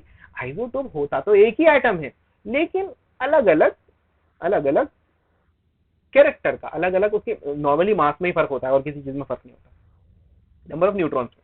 अच्छा, एक चीज याद रखो, अब फॉर एग्जाम्पल आपने किसी ने सवाल पूछा, सर ऐसा है H2O होता है, भाई बहुत बढ़िया बात, पानी होता है, सब पीते हैं, H2O होता है। सर क्या G2O भी हो सकता है? क्या T2O भी हो सकता है? बिल्कुल हो सकता है जी, बिल्कुल हो सकता है। जब हाइड्रोजन है, हाइड्रोजन के जैसा है, वो हाइड्रोजन की जैसी प्रॉपर्टी भी दिखाएगा। वो बात अलग है, जितना वाटर भारी होगा ड्यूटेरियम का, ड्यूटेरेटेड वाटर उससे ज्यादा भारी होगा। और ये इसकी ज्यादा भारी होने की वजह से याद रखो, हमेशा मतलब कहीं ना कहीं काम जरूर आ सकता है। ये ड्यूटेरेटेड वाटर ना यूज होता है आपके न्यूक्लियर पावर प्लांट में, जो आपका यूरेनियम से जो पावर प्लांट चलता है ना, वहां यूज होता है। अब क्या यूज होता है वो बाद में देखेंगे, वो भी पढ़ेंगे, बिल्कुल जरूर पढ़ेंगे हाइड्रोजन वाले चैप्टर में, ठीक है। न्यूट्रॉन, अब आगे रिपीट द क्वेश्चन। न्यूट्रॉन का मैं क्या करूं भाई? न्यूट्रॉन तो आपने लिख दिया। No, it's not drinkable. बहुत भाई ऐसा नहीं है यार, मत कर लेना डिटोपीरिया। नहीं, कोई टेस्ट वेस्ट तो कुछ नहीं होता खैर उसमें, नॉर्मली बिल्कुल पानी जैसा ही होता है, लेकिन नॉर्मल पानी से ज्यादा भारी होता है। ड्रिंकेबल तो सिर्फ हमारा H2O है। और याद एक चीज और रख लो भाई, सिर्फ H2O भी हम नहीं पी सकते। हाउ टू कैलकुलेट न्यूट्रॉन, अभी बताता हूँ हाउ टू कैलकुलेट न्यूट्रॉन, अभी बताते हैं जी हाउ टू कैलकुलेट न्यूट्रॉन। हाँ जी, तो हम बात कर रहे थे, हम सिर्फ वाटर को नहीं पी सकते। क्यों नहीं पी सकते? उसके अंदर आयंस नहीं होंगे तो भाई हम तो मर जाएंगे। भाई बिना हमारी बॉडी में कितने सारे आयंस की जरूरत है। आपकी हार्ट की पंपिंग को सोडियम पोटेशियम आयंस चाहिए, आपकी बॉडी को कॉपर आयंस चाहिए, आयरन के आयंस चाहिए। कहाँ से आएंगे?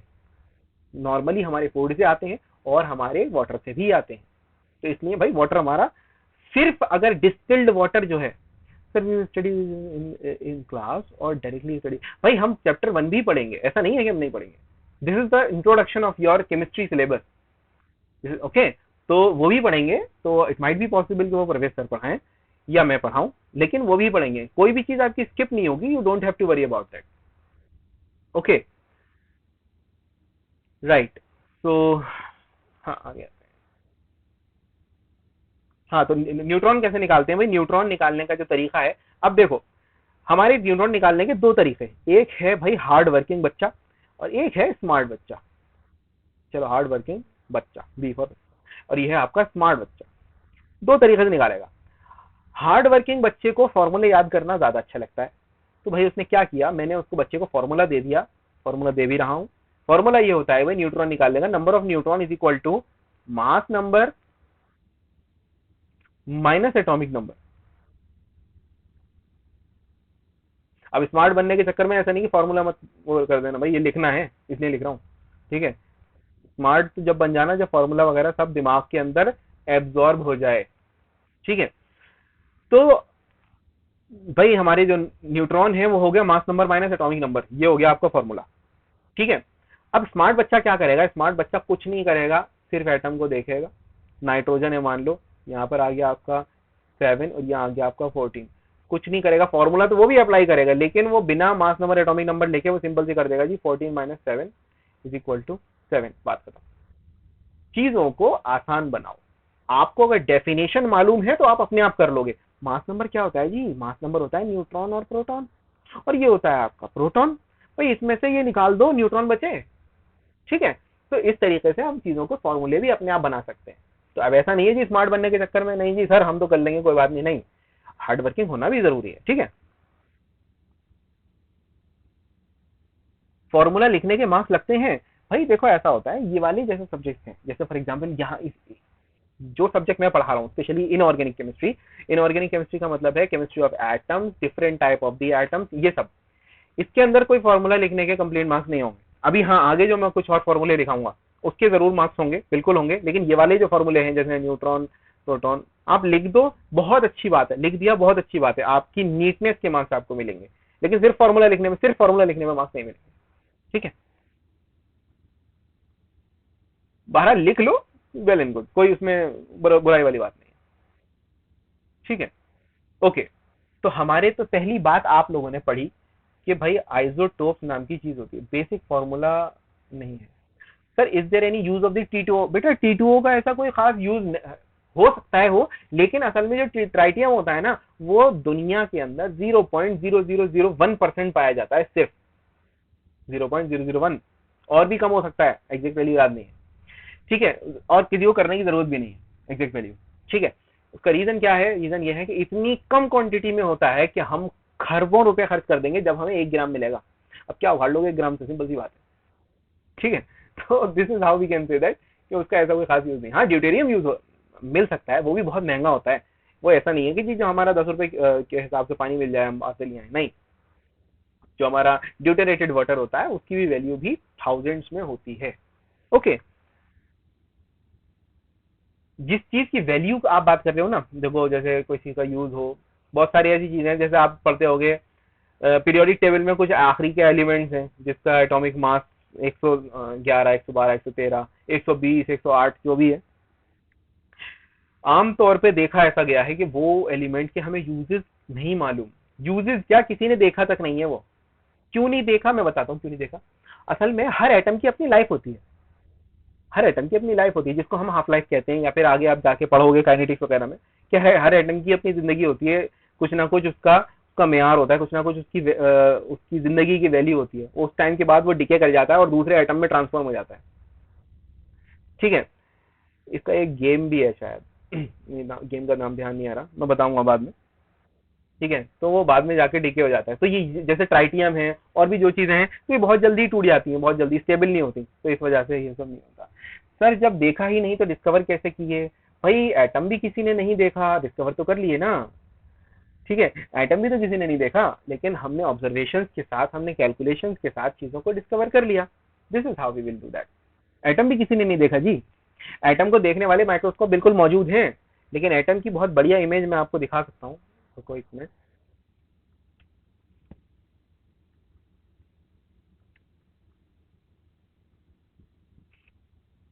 एक सेकेंड,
ओके ओके, या तो हम भाई एटम की बातें कर रहे थे, तो हमारा जो एटम है, एटम की कुछ बहुत बढ़िया सी जो इमेज आज तक देखी है ना किसी ने, वो ये देखी है, एटम्स एंड मॉलिक्यूल्स आपके। भाई क्या ही देख लेंगे आप इसमें, क्या ही कैलकुलेट कर लेंगे आपका साइज, मास और ये सब।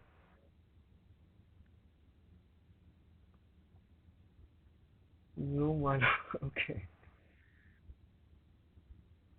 सर, मैंने कहीं पढ़ा था कि इलेक्ट्रॉन की लाइफ 60 योटा ईयर्स होती है, बट ये योटा ईयर्स क्या है?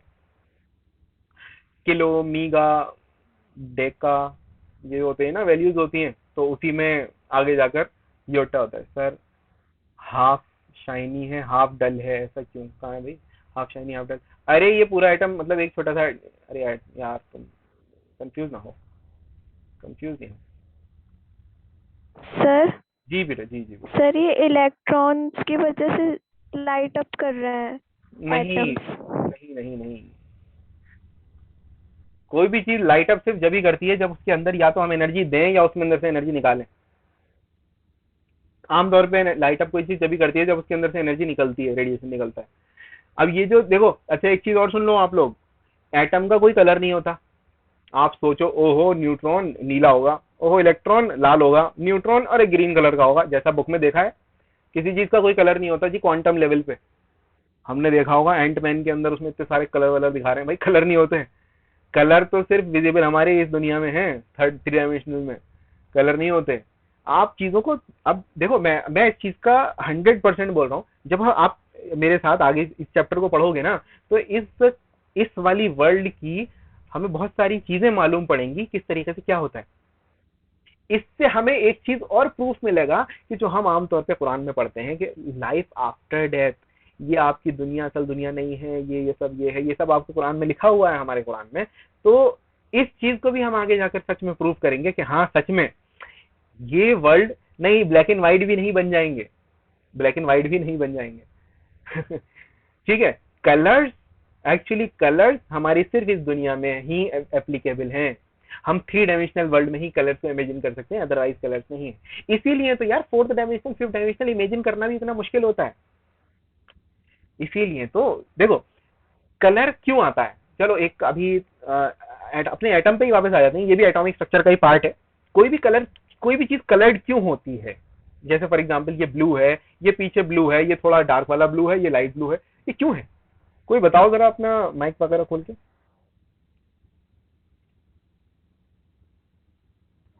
सर ये रिफ्लेक्ट कर रहा है ये कलर। ये कलर रिफ्लेक्ट कर रहा है, वेरी गुड। क्यों कर रहा है जी। एब्जॉर्ब भी तो कर सकता है। Because of light. Because of light, okay ठीक है, वेरी गुड। लाइट भी नहीं होता। कंसंट्रेशन ऑफ द पिगमेंट, ठीक है, बहुत बढ़िया बढ़िया जवाब मिल रहे हैं, गुड। अब देखो होता क्या है, वो शो होता है क्या। देखो सुनो होता क्या है, जैसे ये वॉल है ना, ये वॉल, इसने क्या किया sir, visible light is a big wavelength आपने गलत लिखा है, खैर कोई बात नहीं। Hence we can see and reflected but the other light is very small wavelength, so it is pass through without allowing us to see. ठीक है, एक तरीके से आप कह सकते हो, लेकिन आपको मैं बताता हूँ सीन क्या है। हमारी आईज उस पर लिमिटेड है, हम विजिबल देख सकते हैं, बस मेन ये है। नहीं तो कुछ एनिमल्स और भी चीजें देख सकते हैं, IR और UV की रेंज में भी चीजें देख सकते हैं। अब सुनो मेन चीज क्या है। देखो होता क्या है, जैसे फॉर एग्जांपल ये ब्लू है, तो इस ब्लू के कलर का जो प्रॉपर्टी है वो ऐसी प्रॉपर्टी है, देखो ये कलर डार्क है, ये थोड़ा लाइट है। लाइट कलर होने का मतलब ये है कि जितनी ज्यादा इसके ऊपर लाइट आएगी ना, ये सिर्फ और सिर्फ थोड़ा सा अपने अंदर एब्जॉर्ब करेगा, बाकी सब वापस दे देगा। ओके, ये क्या है, ये थोड़ा डार्क है तो ये थोड़ा और ज्यादा लेगा, इस वजह से ये अपने आप को वो करेगा। अब let us consider black colour है जी, ब्लैक कलर, तो ब्लैक कलर क्या करेगा, सोचो जरा अपने आप को सोचो, सारे कलर्स को अपने अंदर एब्जॉर्ब कर लेगा भाई, इसीलिए तो कोई रिफ्लेक्शन नहीं होगा, इसीलिए तो कोई कलर नजर नहीं आएगा। अच्छा व्हाइट कलर है, तो व्हाइट कलर क्या करेगा, व्हाइट कलर सारे कलर को रिफ्लेक्ट कर देगा, इसीलिए वो किसी कलर का नजर नहीं आएगा, वो व्हाइट हो जाएगा। ठीक है, ये होता है। अच्छा अब आप कहोगे सर फिर एक बात बताइए, कलरलेस भी तो चीजें होती हैं। Hello sir transparent. हाँ ट्रांसपेरेंट वाली चीजें, कलरलेस वाली चीजें जो होती हैं,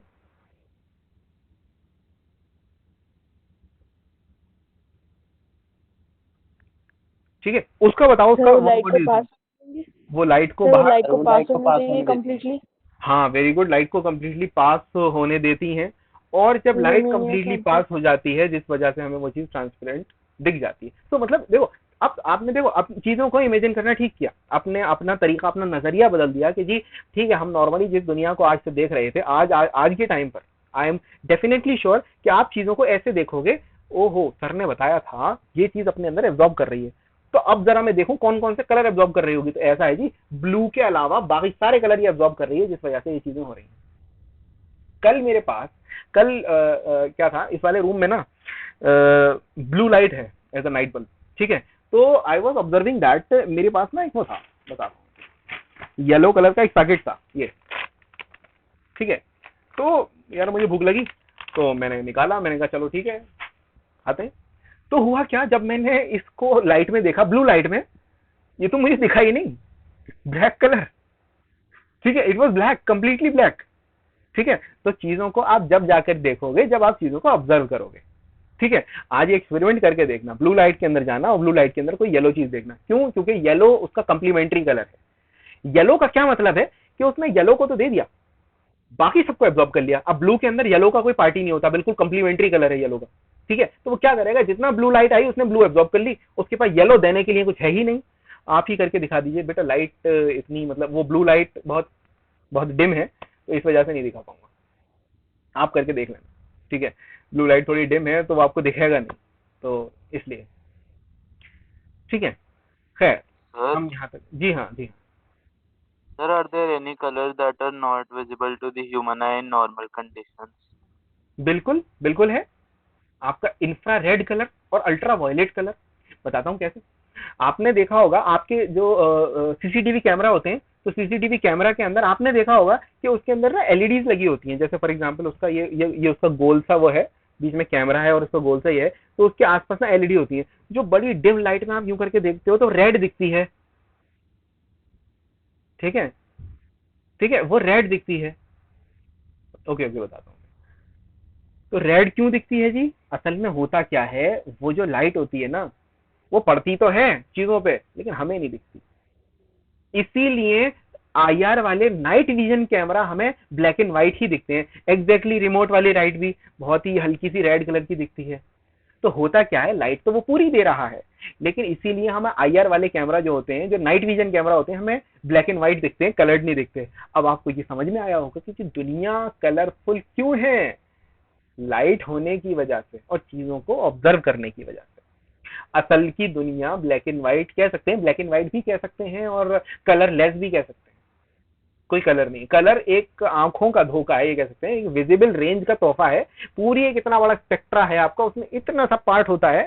स्पेक्ट्रा का क्या मतलब है, इतनी अलग अलग तरह की इतनी रेंज होती है एनर्जीज की, और उस एनर्जी में इतना छोटा सा पार्ट है जिस तरह की एनर्जी के अंदर विजिबल रेंज आती है। उस चीज को मैं आपको दिखा देता हूँ, उस चीज को भी एक minute.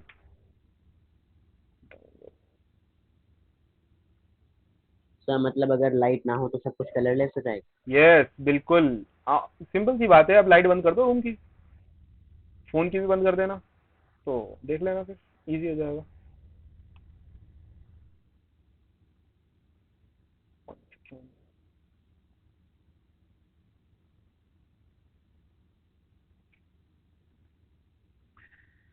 When we face the remote on the mobile screen, the camera presses the button, we are able to see light.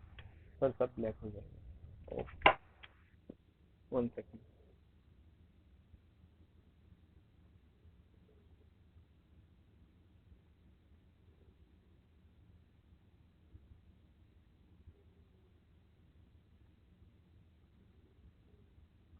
हमारी बॉडी में कैसे एब्जॉर्ब करती है, देखो आपने ये चीज देखी होगी, आपसे सब बोलते हैं कि जी गर्मियों में कैसे कलर के कपड़े पहनो, जरा बताओ बताओ बताओ बताओ। Light colour. Sir, white. क्यों पहनते हैं, जरा सोचो, क्यों लाइट कलर के कपड़े सर पहनते वो हैं? अपने अंदर To reflect वो all the रिफ्लेक्ट कर देती energy है, and heat. सर वो रिफ्लेक्ट कर हीट देंगे। कम एब्जॉर्ब करते हैं। हीट कम एब्जॉर्ब करते हैं, वेरी गुड।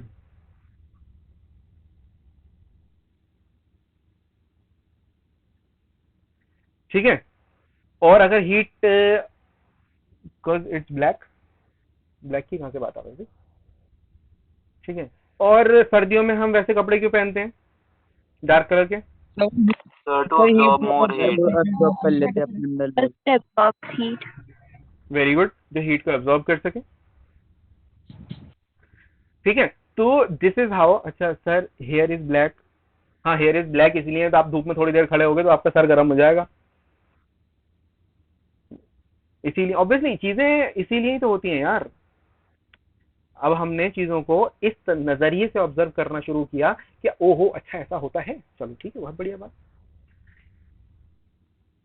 ठीक है, आगे आते हैं, आगे जो देखें हमने, ठीक है, एक नया कंसेप्ट जो आप जिंदगी में शायद अप्लाई करो, उसे एक और नई चीज को आपको लेकर आते हैं। ओके, क्वेश्चन और है, sir why do have do not see the sun properly? Actually वो उसका रीजन ये है, उसका मेन रीजन ये है कि सन के अंदर इतनी ज्यादा अमाउंट की लाइट है और इतनी ज्यादा अमाउंट की वेवलेंथ की अलग अलग लाइट्स हैं कि हम उसको प्रॉपरली नहीं देख सकते, और इंटेंसिटी भी इतनी ज्यादा है, अगर हम कंटिन्यू उसको देखना भी चाहेंगे तो हमारा जो भी रेटिना वगैरह है वो डैमेज हो जाएगा, इसलिए हम नहीं देख सकते। नहीं तो आप इंटरनेट पे जाओ, आपको सन की इमेजेस मिलेंगी। हाँ, नेकेड आई से नहीं देख सकते कुछ चीजों को। ओके, Sir, और कोई what सवाल? if I'm हाँ हाँ बोलिए। excuse sir? जी। What if I'm wearing glasses? What if? I'm wearing glasses. हाँ, if you are wearing glasses then you will be able to see that, लेकिन ग्लासेस भी ना थोड़े मोटे वाले होने चाहिए, एक ऐसे वाले जिसमें आप चीजों को देख सको। ठीक है, What about blue cut? Blue cut glasses, lenses. I have no idea about that. I really have no idea about that, really. Sir, it's a type of lenses which protects us from the harmful radiations of the phone. Okay, polariser की बात कर रहे हो, ठीक है। हाँ, ठीक है, आपने अगर पोलराइजर्स वगैरह की बात की है तो बिल्कुल हम उसको देख सकते हैं, और सन को भी उससे हम डायरेक्टली तो नहीं देख पाएंगे, क्योंकि वो एक कुछ कुछ एक्स अमाउंट की रेडिएशन को रोक देगा, लेकिन बाकी रेडिएशन को नहीं रोक सकता, क्योंकि सन के अंदर बहुत सारी अमाउंट की अलग अलग रेडिएशन होती हैं, और कुछ रेडिएशन तो फिल्टर होकर भी आती है हमारी ओजोन लेयर से। ठीक है, तो डायरेक्टली तो देखना ऑब्वियसली नियरली इम्पॉसिबल है। हाँ, माइक्रोस्कोप्स और चीजों की वजह से हम देख सकते हैं। ठीक है, ओके, ठीक है, आगे आते हैं।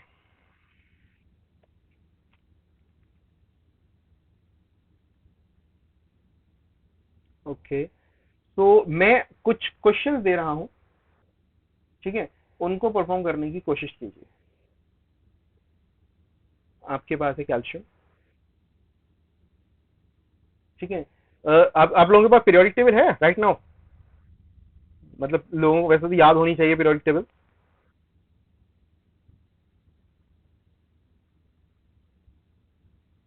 M I audible? Yes, sir, you're Yes, audible. sir. हाँ, तो जिन पीरियोडिक टेबल है ना, तो आपके पास कैल्शियम प्लस बुक में है periodic table? Sorry, sir class 11th की बुक में है पीरियोडिक टेबल? हाँ बिल्कुल बिल्कुल, अरे पीरियोडिक टेबल सब जगह मिल जाएगी यार।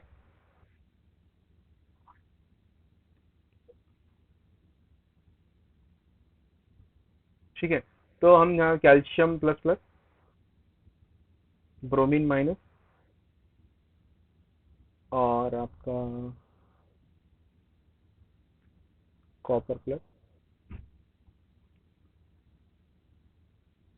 और sodium plus, argon, H minus.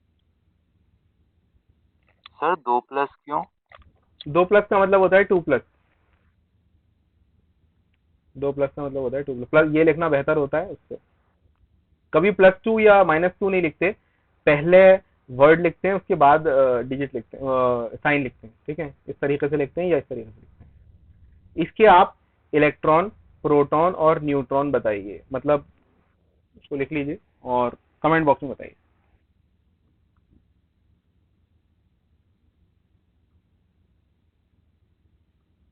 Up to 20 तक याद है? ओके, जो जो 20 के हैं, 20 के 3-4 दिए हैं मैंने, बता सकते हैं आप उसमें।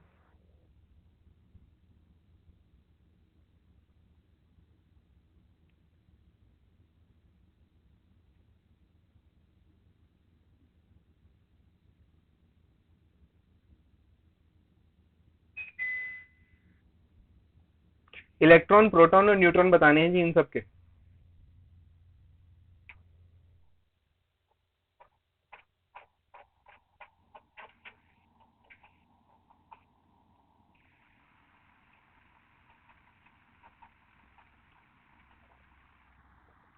ओके, इलेक्ट्रॉन्स निकालना है, मेन चीज तो इलेक्ट्रॉन निकालना है ना, प्रोटॉन वगैरह तो आप आराम से निकाल सकते। अच्छा, कुछ लोगों को प्रॉब्लम हो रही होगी कि सर कैसे बताऊं, है ना, कैसे बताने का सीन ये है कि भाई ऐसा है, उसके लिए पीरियोडिक टेबल होनी चाहिए, और आप एटलीस्ट केमिस्ट्री की क्लास में तो थोड़ा सा ध्यान रखना पड़ता है।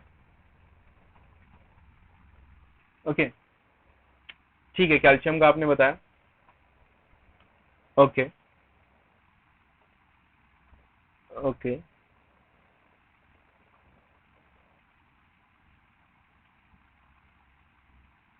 और बाकी लोग कैसे खामोश हैं भाई, पीरियोडिक टेबल ना होने की वजह से?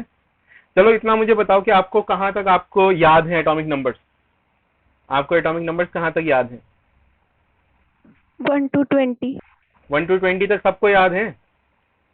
Yes sir. Yes, sir. है ना?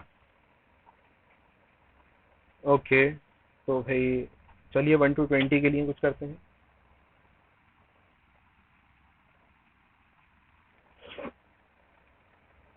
अच्छा एक बात बताओ, हमारा एक नाइट्रोजन है, nitrogen atomic mass 14, this is 7, एक और है हमारा नाइट्रोजन एटॉमिक दिस 15 एंड 7, ठीक है, और एक है हमारा नाइट्रोजन 7 एंड ये भी 14 है, लेकिन इस पर 3 माइनस चार्ज है। जरा इसके अंदर निकालिए इलेक्ट्रॉन, प्रोटॉन्स और न्यूट्रॉन।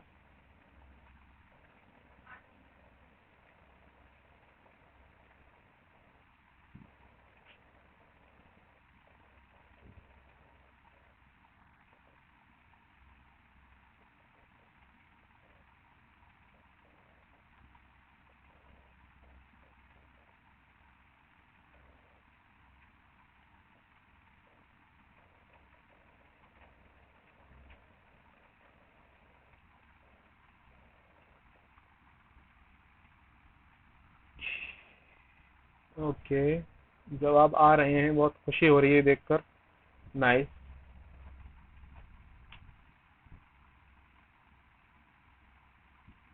ठीक है, फर्स्ट नाइट्रोजन का ठीक है 777।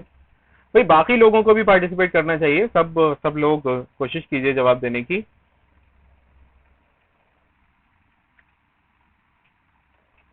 Nitrogen 3 minus 10 electron, very good.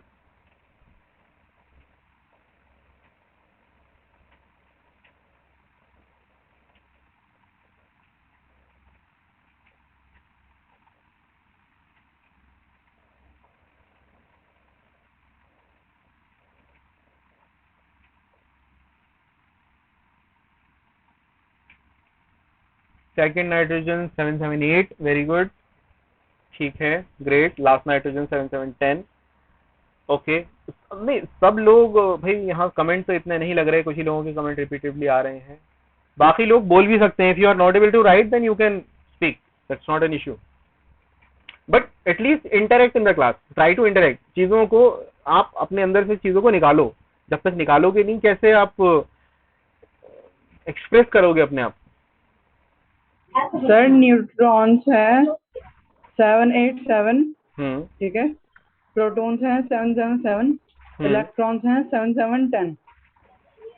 Okay, great,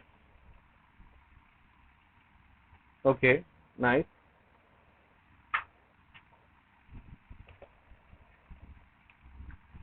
same answer.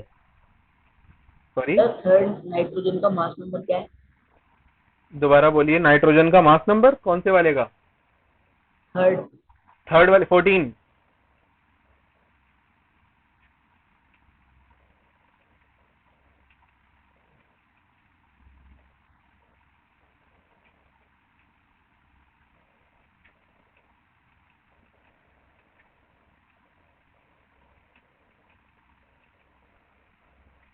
या ग्रेट,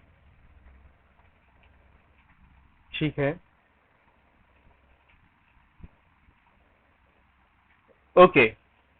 अब हमारे पास बचते हैं, ठीक है ठीक है, बाकी ओके। अब एक नई चीज आती है हमारे पास, इसका नाम है हमारा आइसोबार्स। नेक्स्ट चीज जो हमारे पास आती है उसका नाम है आइसोबार्स। अब आइसोबार क्या होता है, कोई बताएगा? Isobar. Same mass, different Same mass number but different atomic number. The same mass number but different atomic number. Of different Okay. elements. या ठीक है. फॉर एग्जाम्पल कोई एग्जाम्पल भी दे दें अगर पॉसिबल हो.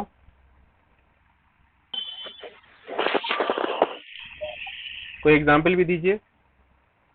Sir, calcium and potassium. Calcium and potassium. Okay, क्या similar है इसके कैल्शियम अंदर? Sir, 40 mass, atomic mass 40. 40. इसका भी 40. ठीक है, हो सकता है. क्या पोटेशियम 40 भी होता है. ठीक है. Atomic number calcium का 20 and potassium का 19. कैल्शियम का एटॉमिक नंबर ठीक है, इसका 19 होता है. एक मिनट, कैल्शियम का 20 होता है. हाँ, इसका होता है 19. ओके, ठीक है. तो भाई आइसोबार क्या होते हैं? आइसोबार एक ऐसे स्पीशीज होते हैं जिनका मास नंबर सेम होता है और एटॉमिक नंबर अलग अलग होता है. Okay, so this is how we will define the isobars. ठीक है. नेक्स्ट चीज आपके लिए आती है आइसोटोन्स. आइसोटोन्स सुना है जी? आइसोटोन्स क्या होता है? No, sir. No, sir. Isotones are those species having same number of neutrons.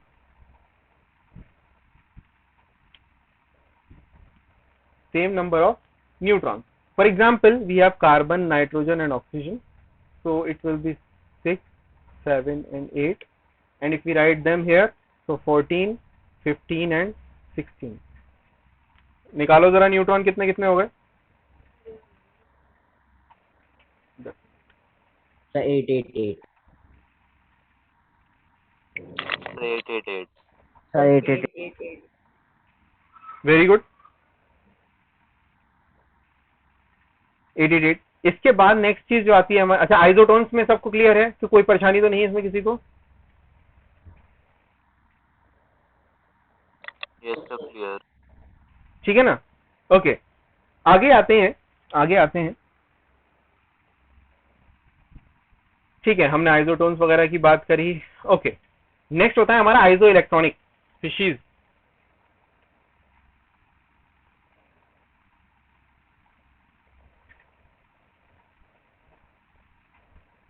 Iso electronic species क्या होते हैं जी? आइसो इलेक्ट्रॉनिक स्पीशीज वो होते हैं जिनमें नंबर ऑफ इलेक्ट्रॉन सेम होते हैं. ओके, इनके अंदर नंबर ऑफ इलेक्ट्रॉन सेम होते हैं. फॉर एग्जाम्पल हमारे पास है sodium plus, neon, fluorine minus, oxygen 2 minus, nitrogen 3 minus and so on. इनके अंदर सबके अंदर आपको इलेक्ट्रॉन दिखेंगे 10. So that's why they will be iso electronic.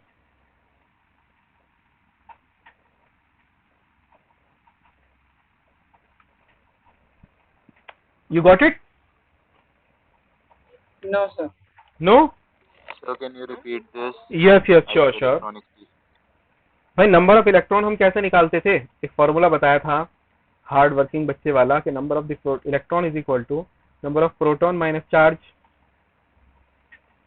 तो इसका तो 11 होता है, इसका 10. Sir, not electron, number of neutrons. No, I am talking about the number of electrons. भाई चार्ज की बात हो रही है. इससे पहले आप कुछ कहें, मैं आपको दिखा देता हूँ कि मैंने कहाँ बताया था ये. देखिए जी,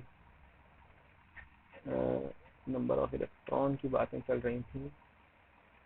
ये रहा, दिस माइनस चार्ज. ठीक है, तो आइए जी आगे आते हैं. ठीक है, तो हमारे आइसो इलेक्ट्रॉनिक स्पीशीज में इसमें हम इलेक्ट्रॉन्स अगर निकालेंगे तो भाई 11 माइनस 1 एंड दिस, ये तो हमारा 10 नॉर्मल है ही. इसके अंदर हमारा 9 माइनस एंड माइनस 1, तो 8 minus and minus 2 and 7 minus and minus 3. तो भाई सबके अंदर आपका 10 आएगा. ठीक है, तो these are the species, these are called isoelectronic species, those species having the same number of the electrons. Is that fine now? Yes, sir.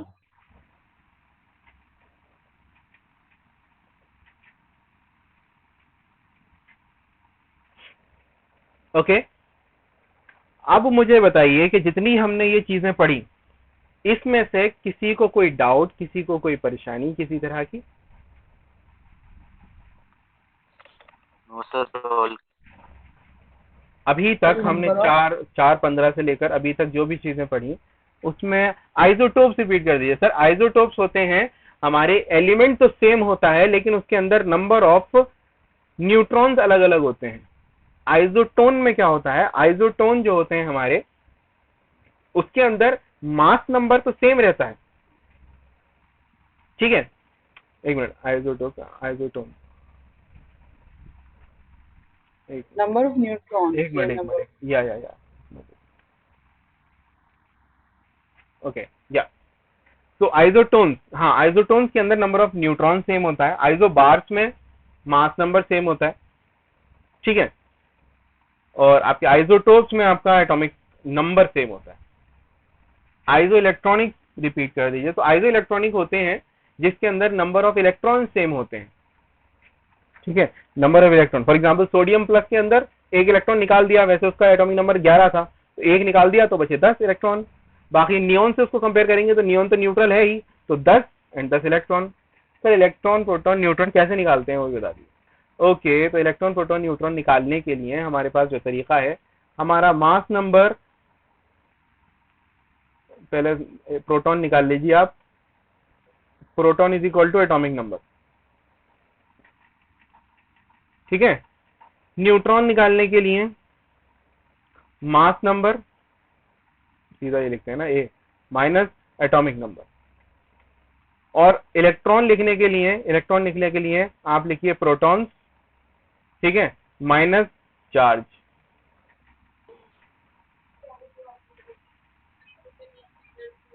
लो हो गया पागल, हो गया। अम्मा लगाइएगा उंगली, वालिदा।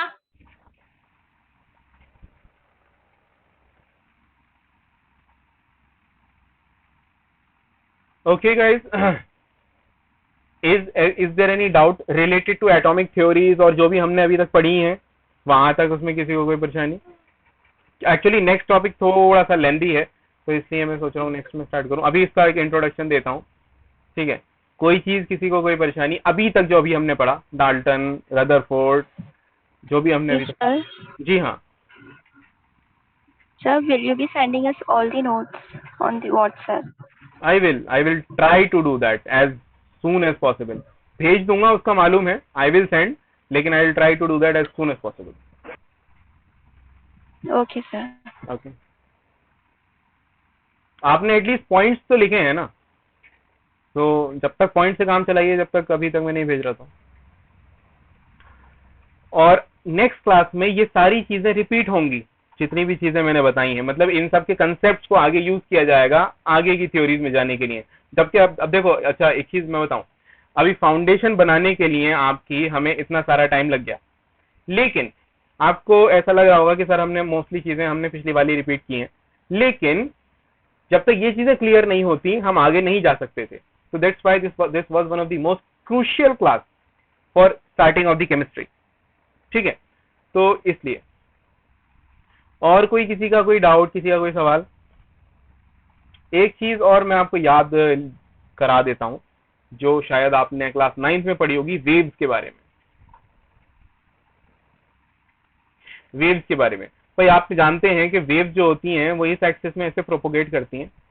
ठीक है, और यहां से लेकर यहां तक जो लेंथ होती है उसको हम एम्पलीट्यूड बोलते हैं, ए। ठीक है, एक वेव की जो लेंथ होती है वो होती है हमारी वेवलेंथ, जिसको हम लैम्डा से शो करते हैं। ठीक है, और आपकी दूसरी होती है फ्रीक्वेंसी। फ्रीक्वेंसी का मतलब होता है एक सेकंड में कितनी वेवलेंथ बन रही है, नंबर ऑफ वेव।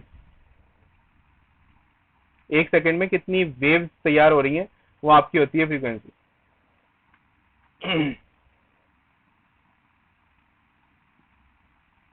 ओके, एक होता है टाइम पीरियड। टाइम पीरियड होता है आपका एक वेव को बनने में कितना टाइम लग रहा है। ठीक है, एक होता है आपका वेव नंबर। वेव नंबर ऐसा म्यू करके शो करते हैं, ये देखो म्यू है ये, ठीक है, ऐसा म्यू करके शो करते हैं और उसके ऊपर एक ऐसा ये लगा देते हैं, इसलिए होता है वेव नंबर। 1 मीटर में कितनी वेव है, number of wave in 1 metre. ठीक है, अब जो हमारा कुल, अच्छा एक बात बताओ, हम जानते हैं speed is equal to distance upon time होता है, तो यहाँ पर डिस्टेंस जो है हमारी वेवलेंथ है, ठीक है, यानी कि हमारा लैम्डा, और टाइम जो है हमारा टी हो गया।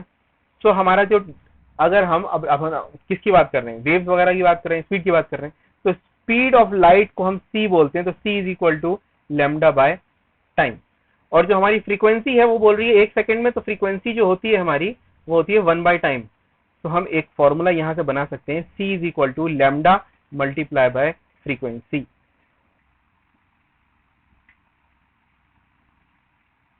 ये चीजें नेक्स्ट क्लास में भी रिपीट होंगी। These are just the introduction of the waves part, जो वेव्स हम आगे जाकर यूज करेंगे। अभी तक बोहर मॉडल तो आया ही नहीं, अभी तो उसको तो हम नेक्स्ट क्लास में देखेंगे। Can you explain the drawbacks of the Rutherford model? और उसमें okay okay okay okay, number of waves पर सेकेंड, ठीक है sir, do we have the note down this? इसको नेक्स्ट क्लास में कर लेना, मैं दोबारा इसको रिपीट करूँ। सर इट्स नॉट ओके, मेरी वीडियो की वजह से नजर नहीं आ रहा।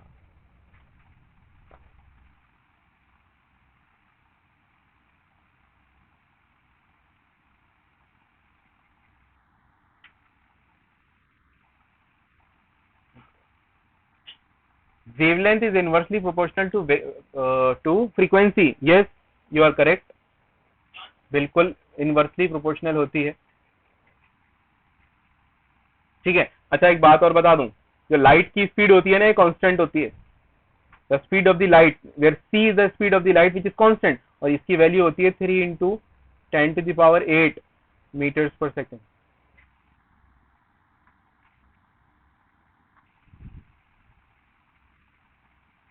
अभी तो चीजों को एक्सप्लोर करना हम शुरू करेंगे। एक और नई चीज बताऊंगा नेक्स्ट क्लास में। अच्छा एक आपके लिए होमवर्क समझ लो या जो भी समझ लो, होमवर्क ये है कि कुछ जैसे फॉर एग्जांपल मरकरी देखी होगी आपने, जो शादियों वगैरह में रखती है मरकरी, ठीक है, या फिर आपने ट्यूबलाइट देखी होगी। ट्यूबलाइट या मरकरी, ये जो चीजें हैं ये कैसे जलती हैं। मैं एलईडी की बात नहीं कर रहा, मैं मरकरी और पुराने जमाने की जो भी चीजें हैं उसकी बात कर रहा हूँ। आई am not even talking about the bulb, ठीक है, बल्ब का फेनोमेना भी वैसे ही है कुछ, लेकिन आई am talking specially about the mercury and these things. Sir wire touch होता है, हीट वायर, ठीक है, हीट क्रिएट होती है, लेकिन हीट क्रिएट ही क्यों होती है, बात यह है सारी। और हीट तो चलो क्रिएट हो गई, हीट से लाइट क्यों बनी? वाह भाई वाह, स्विच ऑन कर दिया बदल गई। अरे केमिस्ट्री पढ़ रहे हैं भाई, केमिस्ट्री पढ़ रहे हैं। एनर्जी का, हाँ वेरी गुड, एनर्जी का हेर फेर होता है इधर उधर, बिल्कुल सही बात है। एनर्जी से ही बिल्कुल लाइट बनेगी, कन्वर्जन, वेरी गुड, एनर्जी का कन्वर्जन हो रहा है इधर से उधर। लेकिन बात तो यही है ना, कैसे हो रहा है, एनर्जी का कन्वर्जन हो रहा है, कैसे हो रहा है, मेन चीज ये है। एक एग्जांपल दे देता हूँ। लाइट एनर्जी कैसे होती है? नाइट्रोजन। नाइट्रोजन कहाँ से आ गई? नियोन होती है वैसे बल्ब में तो, हाँ आर्गन नियोन। देखो सुनो, ठीक है, अच्छी बात है, बहुत अच्छी बात है। देखो सुनो, होता क्या है, एटम को हम जब भी एनर्जी दे देते हैं ना, अभी ये चीज मैंने इसलिए नहीं बताई थी क्योंकि मैंने ये चीज आपको नहीं बताई थी कि एटम के अंदर जो इलेक्ट्रॉन होते हैं ना, उसके अलग अलग लेवल होते हैं इलेक्ट्रॉन एनर्जी के, इसलिए नहीं बताई थी। चलो अभी मान लो कि हाँ ठीक है, एटम के अंदर एनर्जी के अलग अलग लेवल होते हैं, जिनको हम शेल्स कहते हैं। तो होता क्या है, ये चीज याद रखो, जब भी मैंने किसी भी एटम को एनर्जी दी, उसका इलेक्ट्रॉन हो गया एनर्जाइज्ड और वो ऊपर चला गया, एक्साइट हो गया। अब जब तो एनर्जी आ गई उसमें, खूब एक्साइट हो गया, जैसे ही वो वापस नीचे आएगा ना, अपने अंदर से एनर्जी एमिट करेगा in the form of light, और वही वाली लाइट जो होती है आपकी, वही शो होती है हमारी ट्यूबलाइट्स में, जितने भी फ्लोरिसेंट जितनी भी चीजें होती हैं उन सब में। और इसी से ही ये मालूम पड़ा कि जब इलेक्ट्रॉन इस लेवल से लेकर इस लेवल तक आएगा, अब इस लेवल से लेकर दुनिया में आ रहा है, आसमान में आ रहा है, मून पे आ रहा है, मार्स पे आ रहा है, कहीं भी आ रहा है, तो एनर्जी एक्स अमाउंट ही आएगी, बाई नहीं हो सकती वो। ठीक है, इसका मतलब ये है कि हमारे एटम्स में ऐसा नहीं है कि अगर मैं इस एटम की एनर्जी निकालूं तो उसमें 10 आ गई। येलो क्यों होती है, व्हाइट क्यों नहीं होती, अभी बताऊंगा, I will tell you. Means orbital change किया, हाँ एग्जैक्टली, ऊपर चला गया का मतलब ये है वो एक ऑर्बिटल से दूसरे ऑर्बिटल में चला गया, एग्जैक्टली। ठीक है, जब हम ये नील बोहर ने एक्सपेरिमेंट किया क्या था, असल में ये उसी का ही वन ऑफ द एग्जाम्पल है कि नील बोहर ने जब एक्सपेरिमेंट किया था ना, ये उसी तरह का एक्सपेरिमेंट किया था। जब उसने हाइड्रोजन के अंदर एनर्जी दी उसके एटम को, तो उसका इलेक्ट्रॉन जंप कर गया ऊपर, और एक्स अमाउंट ऑफ एनर्जी उसने रिलीज करी वापस आने के लिए, हमेशा एक्स अमाउंट ही करी, एक फर्स्ट लेवल पर कर गया वो एक्स अमाउंट एनर्जी, यानी कि मान लो 10 जूल एनर्जी दी उसने, तो अगर एक एनर्जी चेंज होने के लिए 10 ही देगा, वो 9 नहीं दे सकता। इसका मतलब ये है कि वो चीजें ना क्वांटाइज्ड है। क्वांटाइज का मतलब होता है अलग अलग स्टेप्स में चीजें हैं। ठीक है, चीजें स्टेप्स में है, और स्टेप्स में होने का मतलब ये है कि हमारे अलग अलग लेवल्स हैं एनर्जी के, और लेवल्स का मतलब ये है कि अलग अलग एनर्जी के शेल्स हैं, जिसको हम KLMN शेल जानते हैं। ठीक है, दोबारा बताता हूं, exact amount of energy, her bar exact amount of energy में आने का मतलब ये है, सर क्या मतलब, वो कांस्टेंट एनर्जी देगा। हाँ एग्जैक्टली, अगर मैं 5th शेल से 4th शेल में जाऊंगा तो हमेशा एक ही अमाउंट की एनर्जी मिलेगी, बिल्कुल कांस्टेंट एनर्जी देगा।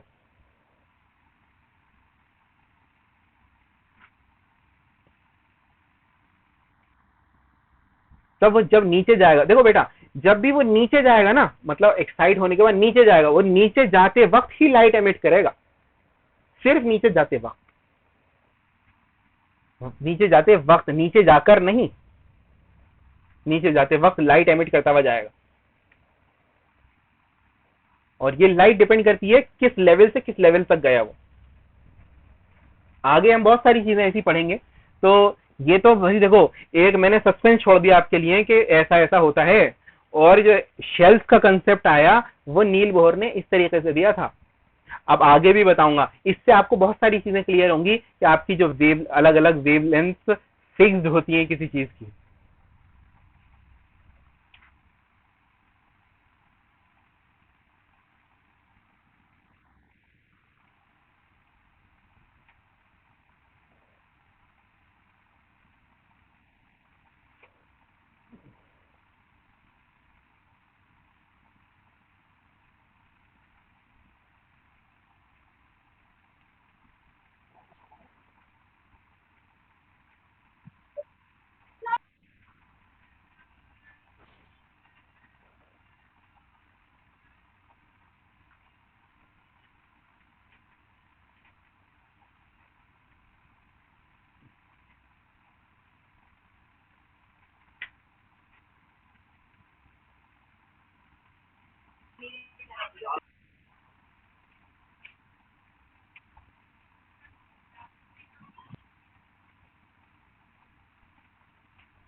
Okay, so guys, am I audible to everyone? Yes, sir. Yes, sir. Okay, तो भाई ठीक है, फिर हमारी जो भी नेक्स्ट क्लास होगी उसमें हम बाकी चीज़ों को डिस्कस करेंगे। आज की क्लास में आई होप आप लोगों को मज़ा आया होगा, बहुत सारी नई चीज़ें सीखने को मिलेंगी। ठीक है, कोई भी किसी का डाउट होता है तो आप अपने ग्रुप में उसको पोस्ट कर सकते हो, तो उसका जवाब आपको वहीं पर मिल जाएगा in the next class, most probably in the next class. ठीक है, and very thankful to you all of you. ठीक है, फिर नेक्स्ट क्लास में मिलते हैं। Have a great weekend good bye all of you. Take care. वालेकुम सलाम।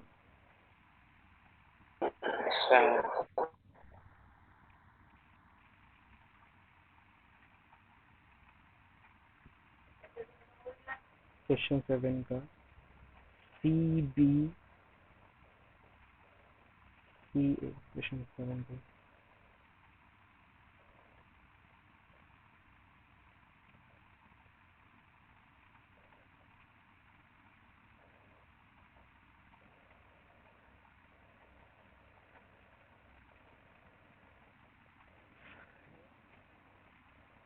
ए B A A B A A.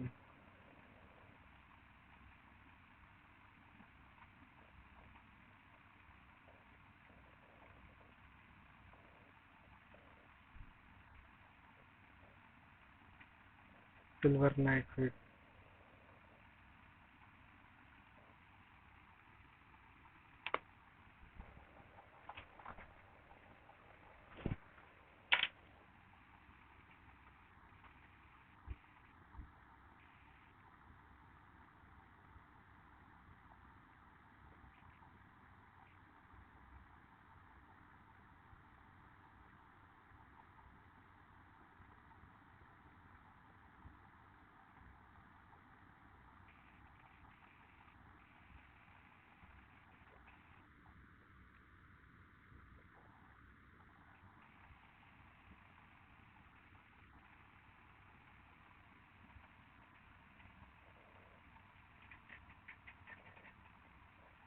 so what?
Yes.